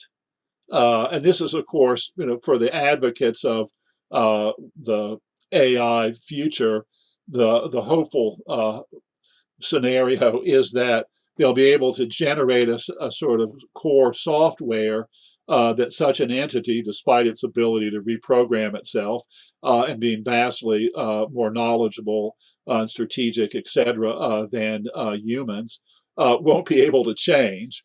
And so they're actually attempting to come up with, if you would, the algorithm that we would implant in the center of what, in terms of the human and the earth, would be God, omnipotent, omniscient, and I look at that and I think, well, gee, maybe political theory is finally becoming useful, but this amounts to saying to the Western tradition of political thought, ethical thought, hey, the whole world's tradition of ethical political thought, okay, you guys have been doing this now for thousands of years. You've got all these disagreements and all these interesting points. We need you within the next 2 decades to boil this down to a conclusion that we can put in the form of an algorithm for the globally omniscient, omnipotent device that we're building here. Mm-hmm. And I look at that from a Republican standpoint and laugh. Mm-hmm. And to me, this suggests that that these schemes of control are, we can say, prior to implementation, that they're going to fail, and that we don't want to go this path. So that's a kind of argument for relinquishment. That's is essentially Republican security theory, structural materialism.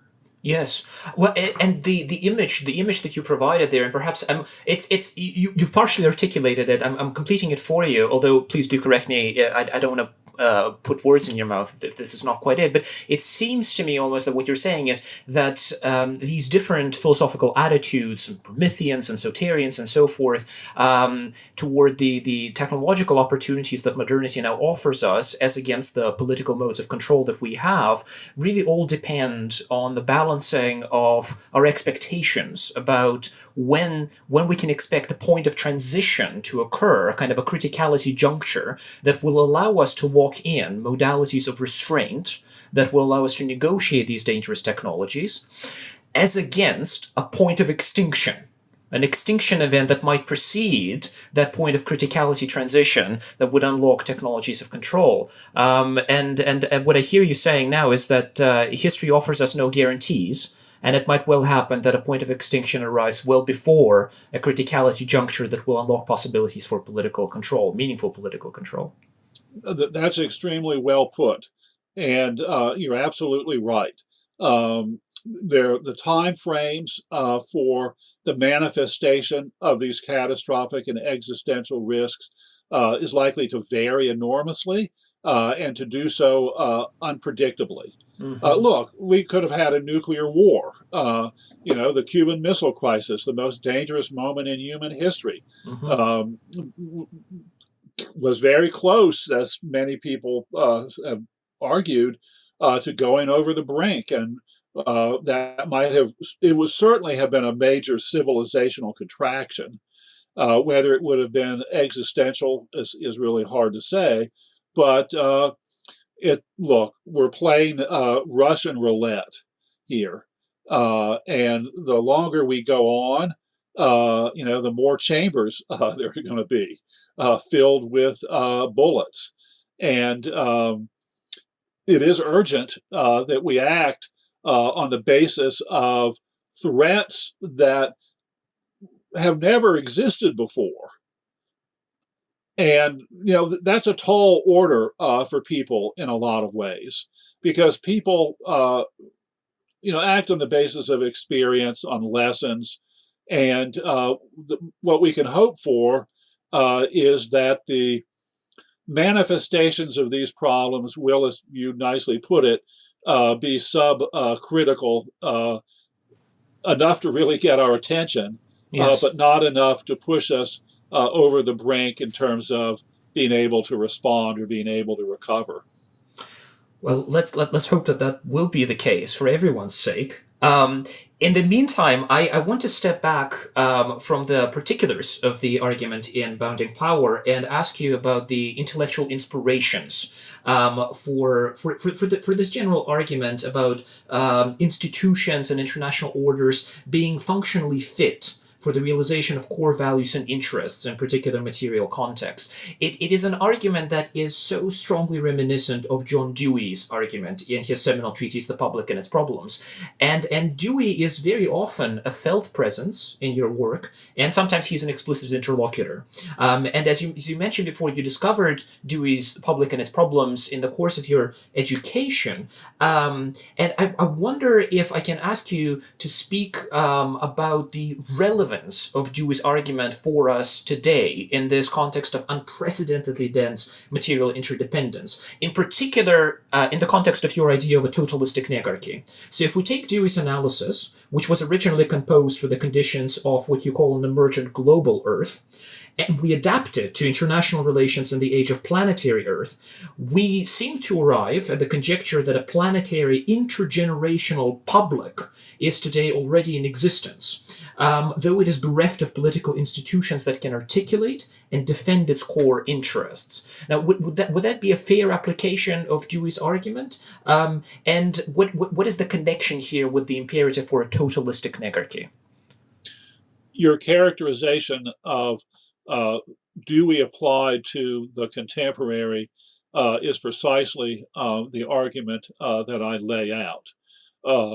Public, to remember here, doesn't mean what we typically mean by public. It's an interdependence group, essentially. And as you said, it is now global in scope, and it is intergenerational in its time frame. And the question then arises, in Dewey's terms, what type of government and what type of community are necessary, right? Public, government, community. These are the conceptual primitives of his model. And the public's interest is not being served by the existing set of practices and structures and identities. And so what is a government and the identities and community to reinforce it that we need? And that becomes the problem of the planetary governance as we've previously talked about it. So Dewey, in terms of your question with regard to my work, Dewey is immensely important. I mean, Dewey, The Public and Its Problems, is the single most important work in political theory by an American, and that's kind of setting the bar low, I know, during that period, but still the single most important work in the first half of the 20th century. And its core idea is interdependence group changing over time, necessitating changes of government and community to service the public interest. So when I articulate these arguments about the planetary, and as I did in Bounding Power, Dewey is a key figure.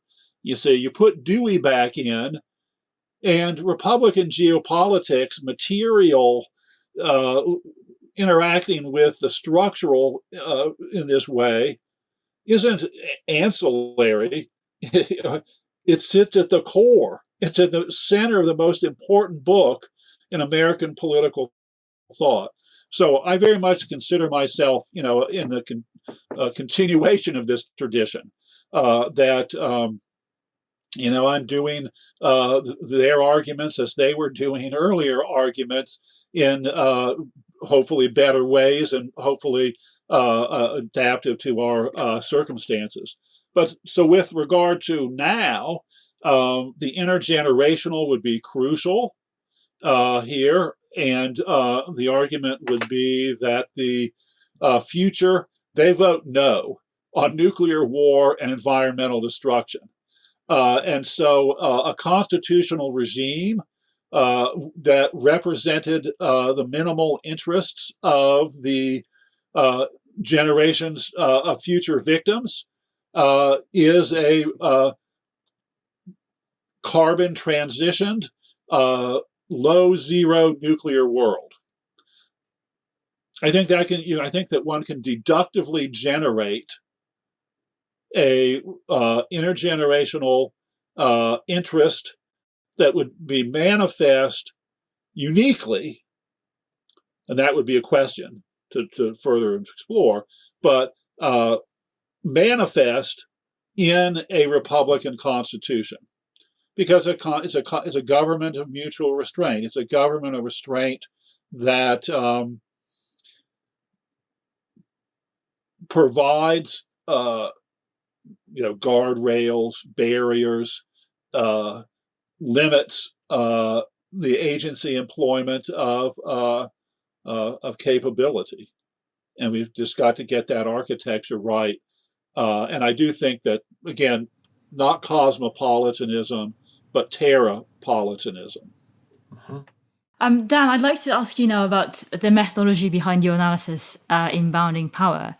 You proceed by telling the intellectual history with a practical aim of providing what you refer to as a usable past.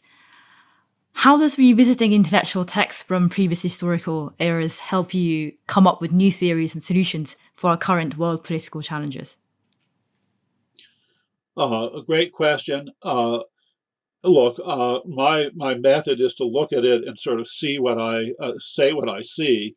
I don't mean to be completely amethodic in that way, but that's what it all comes down to, and judgment.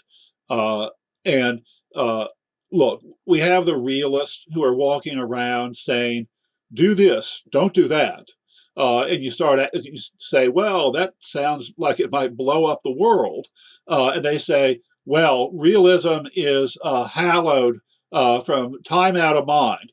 People have always been objecting to it.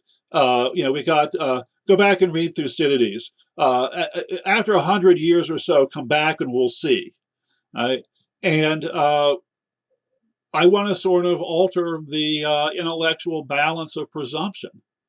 Look, agency is central in any type of arrangement here that we have or want. And the agency is acting on the basis of a complex mixture, in part their perceptions of their circumstances, but also sets of categories and framings, interpretations that are socially constructed and inherited, in most cases, largely from the past.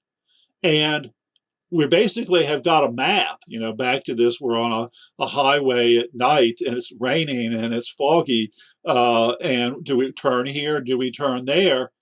The map that the realists give us is from another era. Right? It leaves out, it treats us as anomalies or as sort of exceptions to be dealt with repair at the level of the theory. And I'm saying, no, we got to have a different map. And actually, the map that we need is essentially the extension, the next iteration of types of maps that we have had in the past, because while the circumstances were different, the objectives, security and freedom, were the same. And the omnipresent importance of the material context was the same. And syndromes of anarchy and hierarchy have been the same. And so what we need to do now is not to start over. I mean, one of the tendencies of global and planetary theory is to say, oh, this is so novel. We have to rethink everything. We should rethink everything, but we don't need to innovate everything. Our traditions are actually very robust as starting points for extension, because they were doing, if we see them properly, they were doing an earlier version of what we need to do now. Okay, just one follow-up then. I want to ask you a bit more then about this your criteria for assessing the usability of a past idea. Does it matter to you whether or not the thinkers you find constructive were themselves successful as agents of change in their own times? Or do you think there can be both practical and theoretical promise in ideas that fail to find political purchase at the time of their conception? Both. There's a lot of ideas in the past that were on the right track that didn't yield. And the question of which ideas are important at junctures and with transitions is a vast and difficult topic. But I do think this goes back to my natural social science type of frame, is that the most important thing that one has to always highlight, that if you would, should be beyond dispute and should be something that, while we recognize interpretations are variable, that there is a thing in itself as it presents itself to us, brute facts, and the contours of the brute facts is the single most important thing that we should be focusing on, and getting that map in people's heads. And I'm an optimist that that will be a positive step forward. And that indeed the disjunctures that we face now are because we're acting globally, but we're thinking locally. And we've got to have templates that people can think of the local as a version of the global, and the global as a version of the local. Geography knowledge is for me, a key transition. Agreement on brute facts, the contours thereof. One interesting example with some relevance for your earlier remarks about the Satirian imagination, I think, is your discussion of H.G. Wells, who arguably espoused a technocratic elite republicanism. What's the significance of Wells' futurism for your understanding of past and future geopolitical risks? Well, Wells is a very important figure in my mental universe. I've been in part a Wellsian all along. He was really the person that in the first half of the 20th century articulated the protean and runaway character of scientific technological modernity, and began to adumbrate the possibilities of catastrophes of the broadest scope, and to start thinking in an urgent and practical way about what is to be done, and very much forward thinking in terms of not only his futurism, a term that he's thought of as the first futurist, but also in thinking about exits from anarchy and fundamentally different types of political associations that have existed in the past. Now, that's the good news on Wells. The bad news on Wells is that he wrote like over 100 books, and he never, wrote a systematic treatise on any of this. So there's a snippet here, and there's a couple of pages there, and there's a manifesto here, and it never got brought together. I think a major gap. And yeah, he talks about new republics. And so, what does that mean? Is that a Platonic guardian type republic, Mandarin elite of technocrats? Or is it something like enlightened liberal democratic constitutional regimes? The answer is not at all clear. And maybe the square, the circle here is that you have this emphasis in him on education. It's race between education and disaster, popular education, changes of consciousness, the world brain, concepts like this that he was attempting to get the right script into enough heads, and that it is popular based delegation of authorities who are technically capable of dealing with the problems. That would be my charitable, kind of synthetic, uh, positive twist on Wells. Many of the writings you composed after Bounding Power can be thought of, perhaps somewhat crudely, as efforts to apply the geopolitical framework you developed in that book to particular political problems. 3 such applications stand out: planetary environment, nuclear weapons, and space expansion and colonization. And here I want to talk about the environment. Are Republican forms of government useful or appropriate for the stewardship of our planetary bio and biospheres? That's a very important question. And the answer is I have been attempting to make extensions of this approach into the environmental domain. And of course, in the broadest sense, the entire approach is environmental in the sense of the context of agency, but more specifically with regard to biospheric viability, I think that the important set of tasks that have to be done are all marked by restraints and limits. This has been a theme of environmental thinking for over half a century, if not before. And it's a question of where to put the restraints and limits, how to organize architectures of restraints and limits that can be effective in addressing the problems, but also are not able to give rise readily to various types of hierarchical arrangement, because of course restraints is also marked by a mark of hierarchical government. The important difference being in Republican negarchical, it's mutual, and in hierarchical, it is asymmetrical, extreme to an extreme. And in thinking about the environment, various forms of consciousness and virtue, and the cultivation of various types of public identities would be very important. Earlier republics, for a variety of reasons, some of which are now obsolete, thought that their viability depended upon the maintenance of various types of civic personality among the citizenry.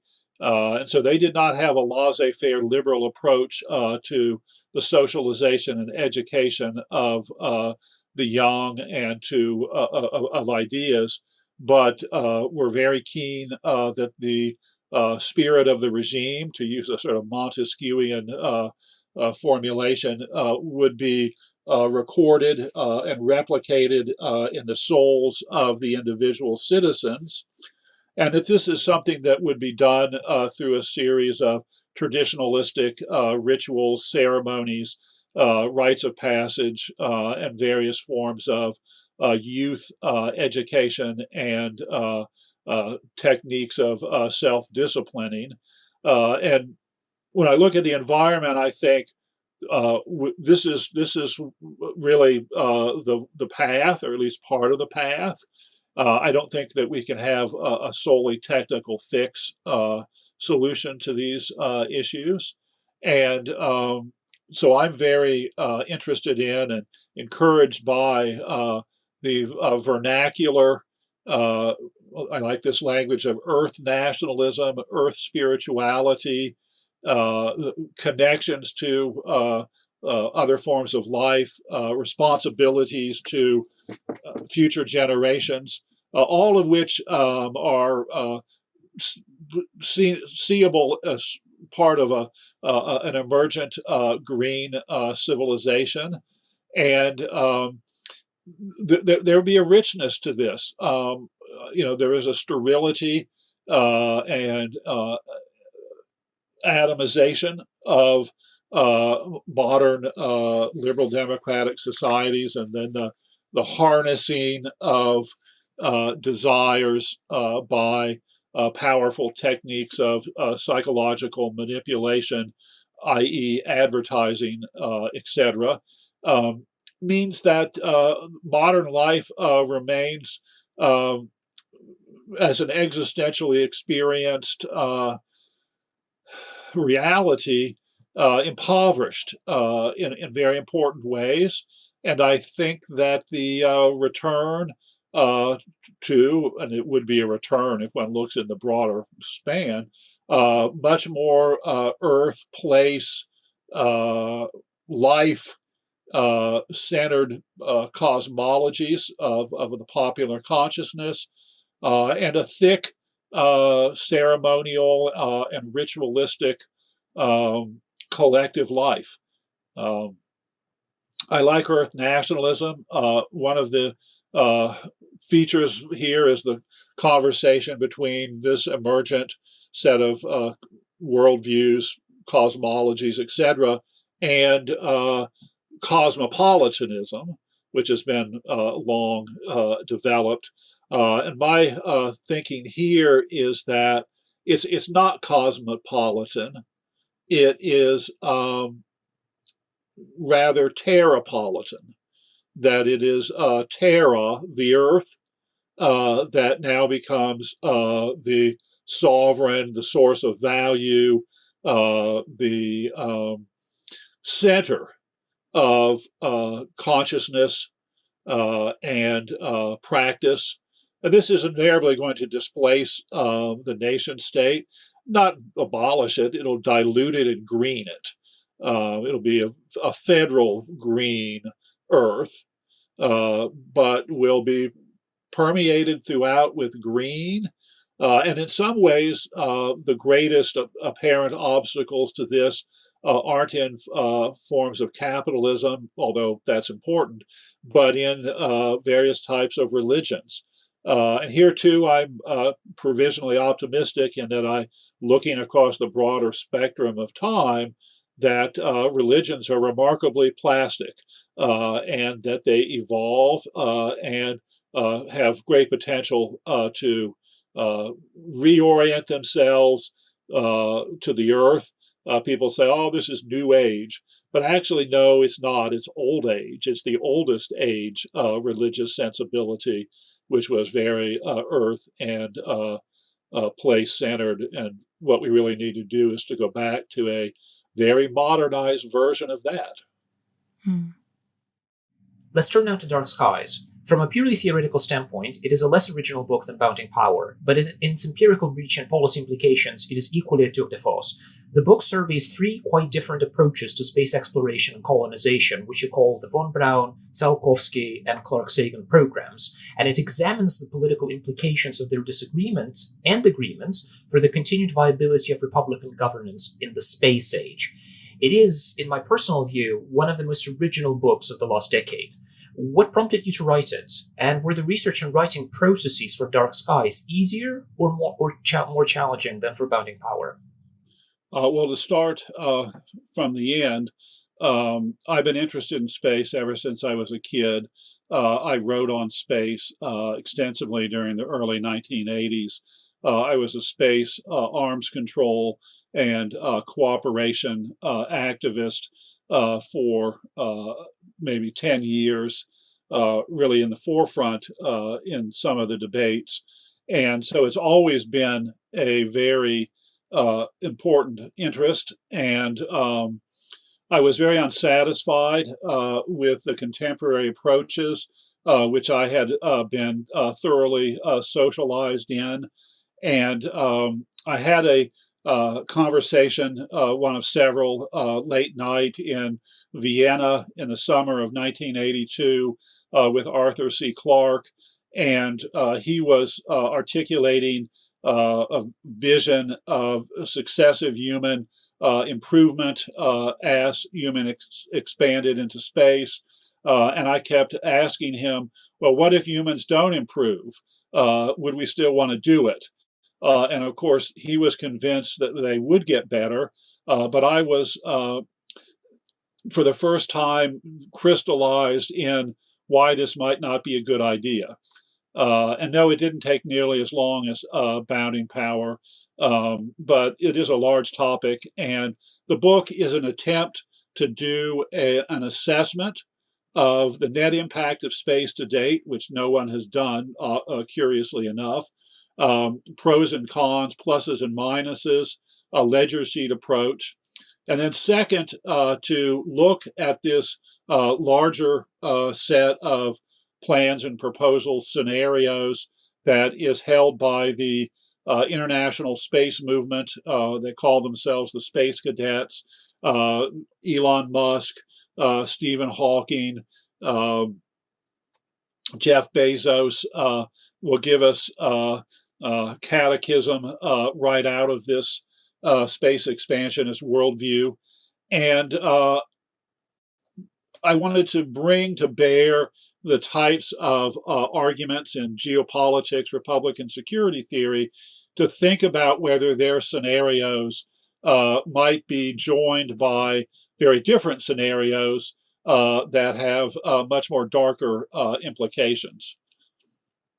And so the three types of space expansionism, the von Braunian, Tsiolkovskian, and what I call the Clarke-Sagan, can be seen as sets of ladders that go up, discrete projects that all move towards certain objectives.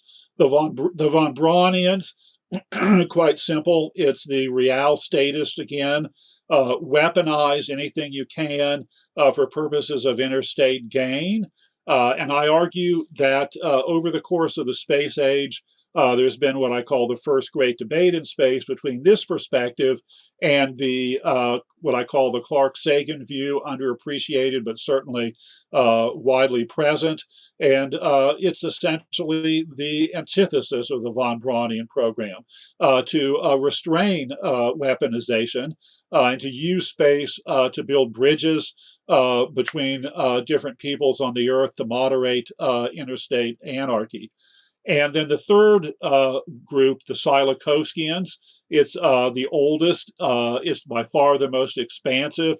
They want to go galactic ultimately, colonization of bodies in the solar system, giant infrastructures in near-Earth orbit, humans becoming a multi-planet species, colonies that Bezos and the others say, thousands at first, then millions, then billions and trillions of people living beyond the Earth. Clarke and Sagan were both Tsiolkovskians at the same time that they were critics of the von Braun program. And the key part about the von Braunians versus the Clarke-Sagan position, the first great debate on Earth, I call this, has to do with nuclear war and nuclear weapons. And there's a fundamental geography error that sits at the center of much of the thinking about space and weapons to date. And it is that the space weapon, the category of space weapon, is defined as objects in space destroying other objects in space, or objects on the ground destroying objects in space. And what that leaves out is the ballistic missile. Everyone knows the ballistic missile was why rockets capable of going into space were first developed. The beginning of the space age, the first object to go beyond the atmosphere, wasn't Sputnik, the satellite, but rather was ICBMs, and initially even the V2. So the space age begins in the mid-40s, not the mid-50s, late 50s, and the ballistic missile is inherently a space weapon. because what it distinctively does, which is to go very fast, depends upon a unique feature of the space environment, namely the vacuum that permits travel at such velocities. So ballistic missiles are space weapons. The building and servicing of the ballistic missile has been, depending on what you count and so forth, the largest, and certainly one of the largest of our space programs, but it never gets counted as a space program. It's hiding in plain sight. It's been made to disappear from the space story by this geography error. And when we put the ballistic missile back on, we ask the question, well, has this increased or decreased the probability of nuclear war? And I think there's strong evidence, which I lay out at length in the book, for believing that the net effect of our largest and certainly most consequential space program has been to significantly increase the probability of nuclear war.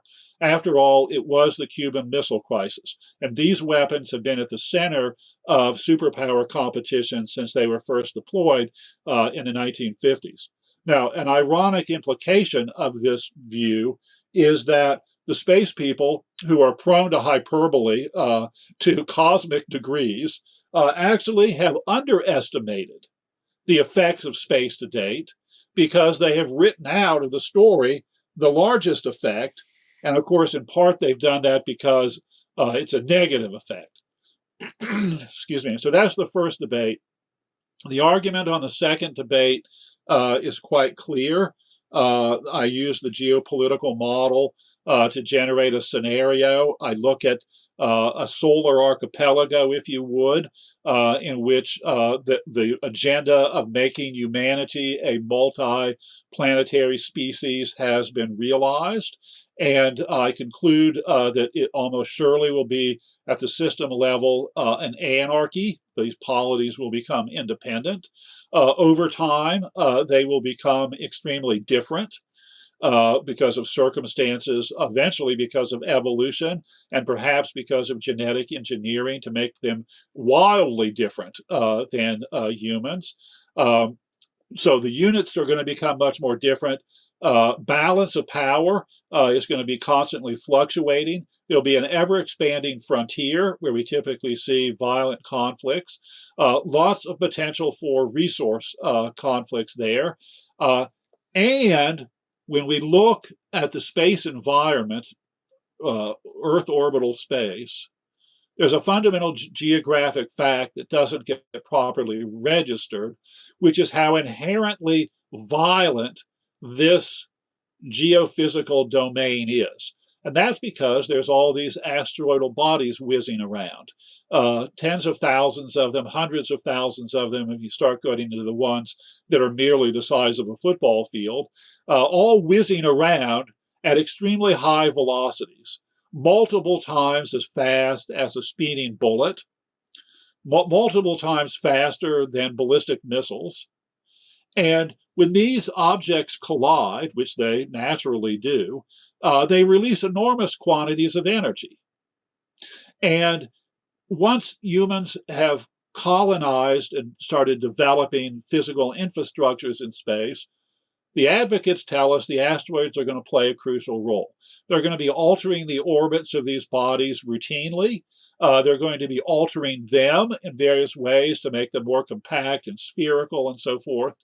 But the difference between this enormously important infrastructure of asteroidal manipulation, the difference between that as a civil technology and a vastly potent weapons technology is simply a difference of trajectory, a double-edged sword par excellence. And so I look at these factors in combination and I say, look, this is geopolitically malefic, a term from astrology. It's a perfect storm. All these bad things are going to converge. We have to expect it to be very violent and that these capabilities will be present. And note that violence interdependence actually will remain extremely high. a seemingly counterintuitive proposition, because obviously distance and effective distance are going to be greatly increased. But the ratio of the available violence capacity to areas of actual habitation will remain at full saturation, at a very intense level. Hydrogen bombs enough, but all of this asteroidal material, some 7 orders of magnitude greater than all nuclear weapons that have ever been built. And so this enormous violence potential will be there. We'll be in a situation of intense violence interdependence, but exiting anarchy, even lightly, by establishing various types of mutual restraints that are authoritative, will be nearly impossible because of the distances, because of the differences of the types that will become pronounced over time. I also highlight this key point that the advocates all make, which is that once people go off into this larger space with all these different environments, human form will alter in a variety of ways, slowly because of the Darwinian approach, but potentially, hopefully, they think, accelerated with genetic technology. Look at the variety of morphologies in animal life on the Earth. When we have a full suite of genetic engineering technologies, the advocates assure us, we will be able to generate entities, living entities, of all those different morphologies combined with our mental capacity. And so the solar system will, over time, the advocates say, become populated by multiple intelligent species, all descended from humanity, and all possessing at least our technology. What could possibly go wrong? What could possibly go wrong? It seems like human extinction will be an inevitable outcome. Now, the advocates actually will acknowledge this. And they'll say, well, humanity, will have done its very important duty. It was the means by which carbon-based life got off the planet. And of course, it was going to evolve into something else and something different. And so their agent that they want to privilege and advance at this point shifts from humanity to Earth-originated life. Now, I look at this and I say, well, this may happen, but we ought to put this up front in terms of the various consequences of doing these things, and then see how popular it is. My view is that as it does become more possible, no guarantees there, but seems pretty likely, that space colonization is going to be recognized as having these immense downsides. And that there's a good chance, and I hope this is the case, that as the capability emerges, humanity will say no. Now, the ace in the whole argument that the advocates have always broached is, all of our eggs are in one basket. Why did the dinosaurs go extinct? Because they didn't have a space program. To which I say, if we colonize successfully, our eggs will be in multiple baskets, but egg smashing with large rocks will be easy and likely.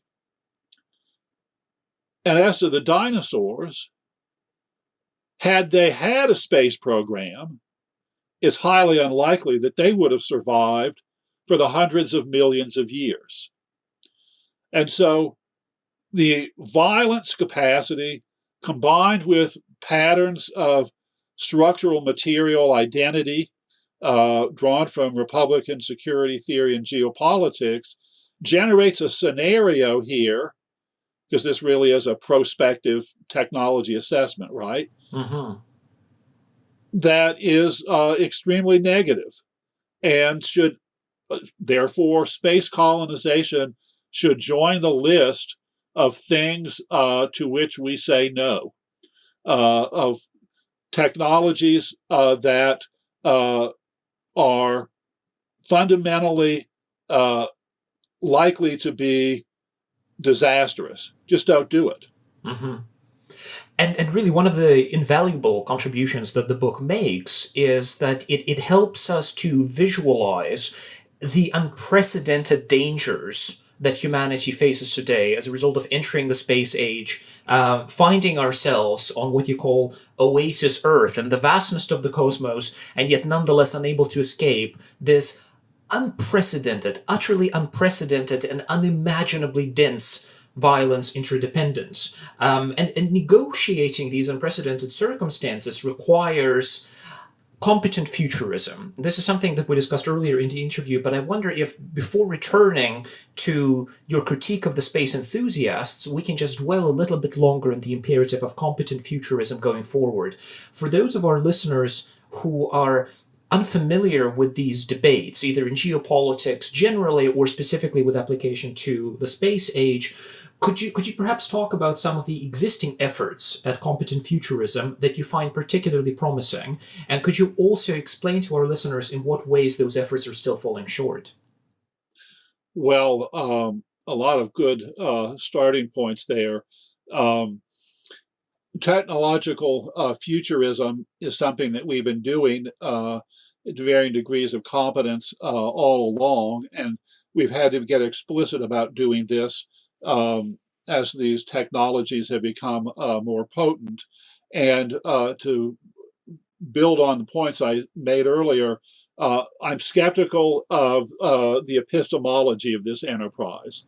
I mean, this is prophecy, right? Mm-hmm. Whether it's with computers or oracles, and it can get better, but there are going to be some really severe limitations.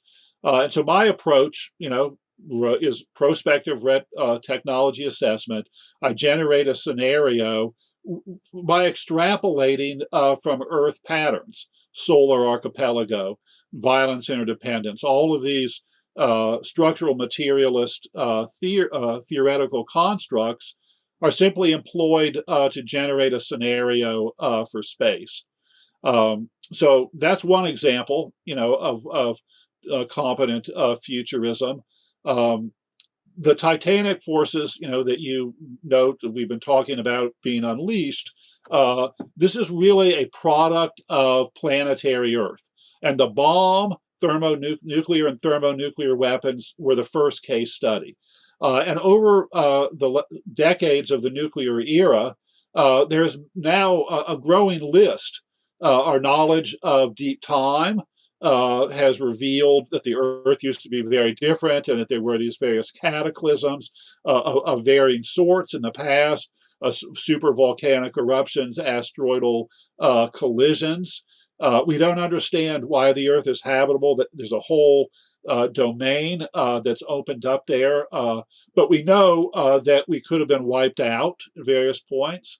And then we have this suite of anthropogenic catastrophic and existential risk.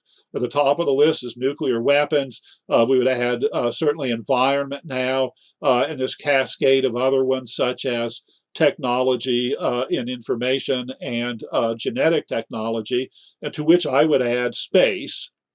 So we got this whole suite of these things, these paths, these technological capabilities, which, if not adequately regulated, will lead to civilizational and existential catastrophes, extinctions. And so we've got to get better, right, at doing this. Mm-hmm. We're making decisions that have these types of consequence chains.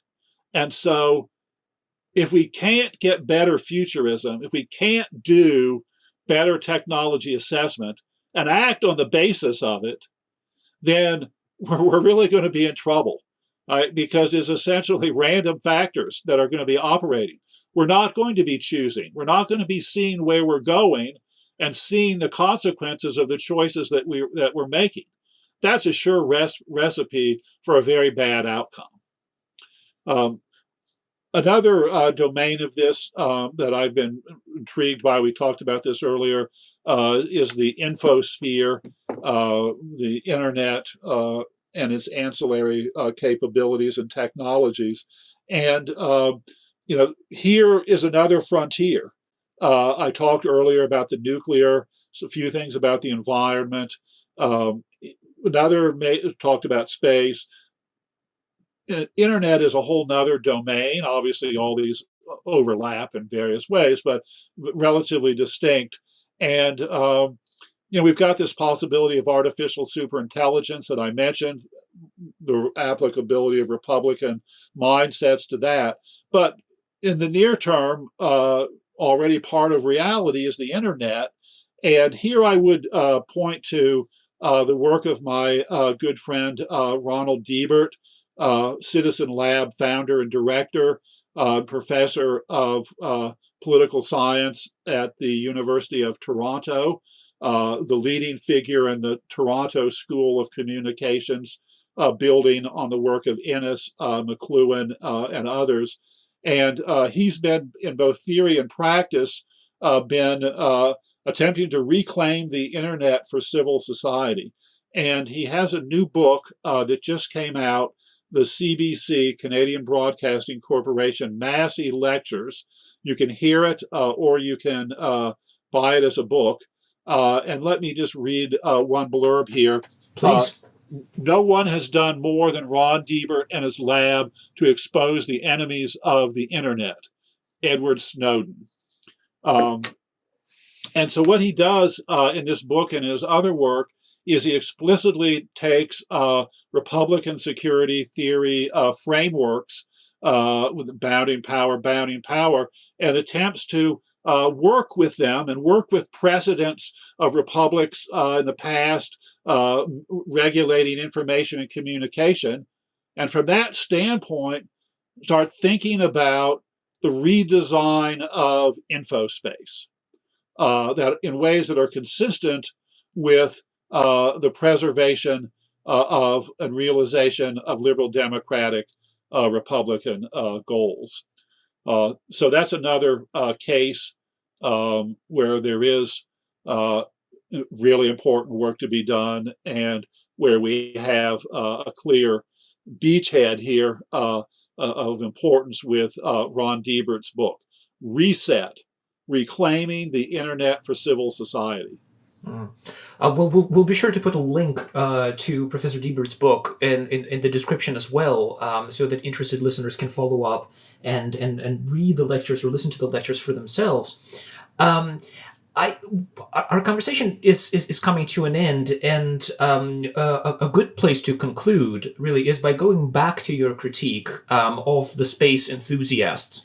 The Prometheans of the space age, as you mentioned before, against their idea of laissez-faire indulgence, you urge caution, restraint, and you emphasize in the book the imperative of relinquishment of dangerous technologies. There are several layers to the argument in the book, and these layers, they culminate in a striking image of our planet, and I wonder if we can conclude by pondering that image together.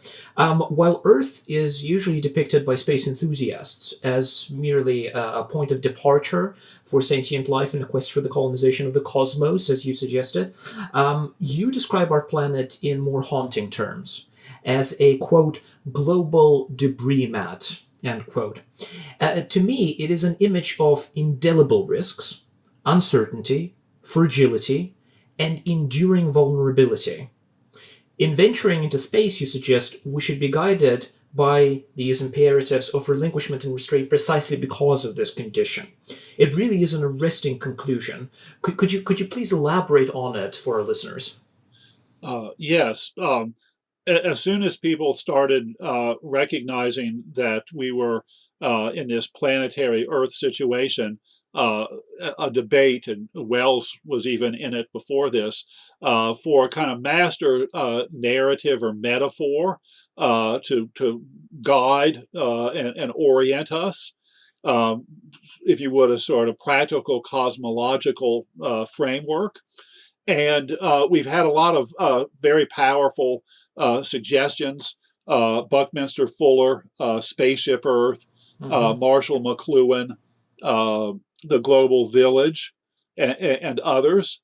And I interrogate these metaphors for what they encompass and don't encompass. I mean, take the Buckminster Fuller Spaceship Earth.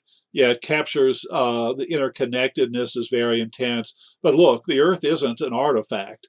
And the ship polity suggests a kind of hierarchic technocracy that would be very difficult to make and undesirable. Cargo, crew, captain, all operating by the operating manual of Spaceship Earth. It's a utopia, and attempting to realize it would be dystopic. And so I tried to come up with an alternative.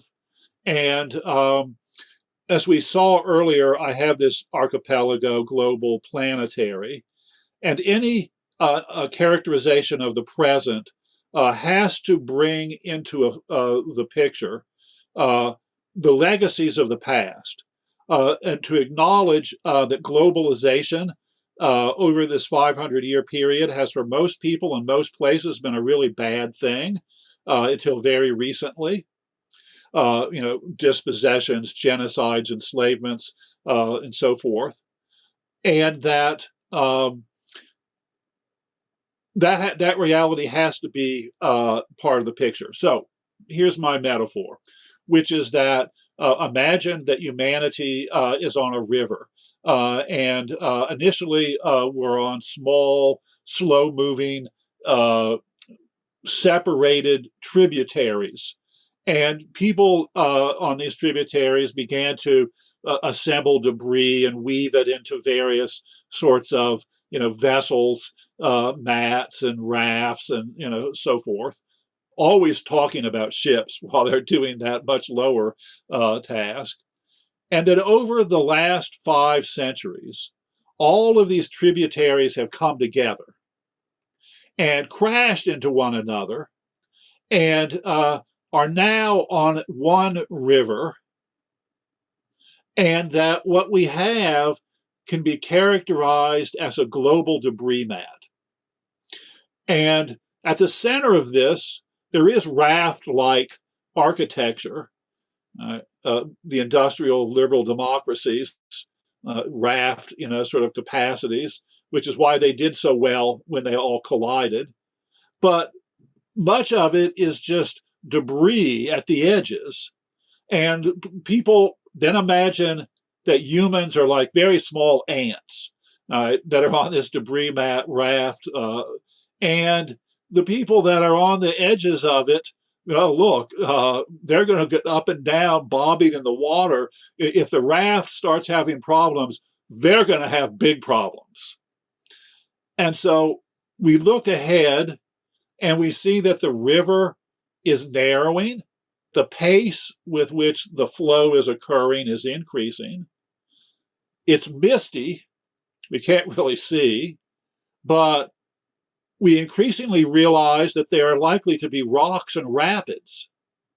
And so our survival depends upon establishing some kind of steerage in this mass of quasi-organized human arrangements so that we can miss the rocks. Now, we might not be able to do this, and we might hit a rock that'll start disintegration, and then it'll fall back together, and we'll have to start trying to build. So it might be more steps of smaller disasters as triggering. We acknowledge that. But for better or worse, sooner or later, and probably sooner, we're going to have to convert the debris mat into something that resembles a raft-craft. And when we think about the future, It's not spaceship Earth. We're not going to make this ship-like. We're not going to zoom off. Right? Instead, the best we can hope for is competent and inclusive raft-craft. Competent and inclusive raft-craft is the path. It's necessary, and I optimistically believe it will be sufficient. Well, thank you very much, Dan. This has been a terrific podcast. We've covered a lot of ground, and we've really enjoyed your efforts to step back and dig down deep into what has been an extraordinary career, brilliant set of books that we have been wrestling with today. So thank you so much, Dan. Well, thank you, John. It's been terrific. I appreciate the opportunity that you provided. Thank you. Thank you.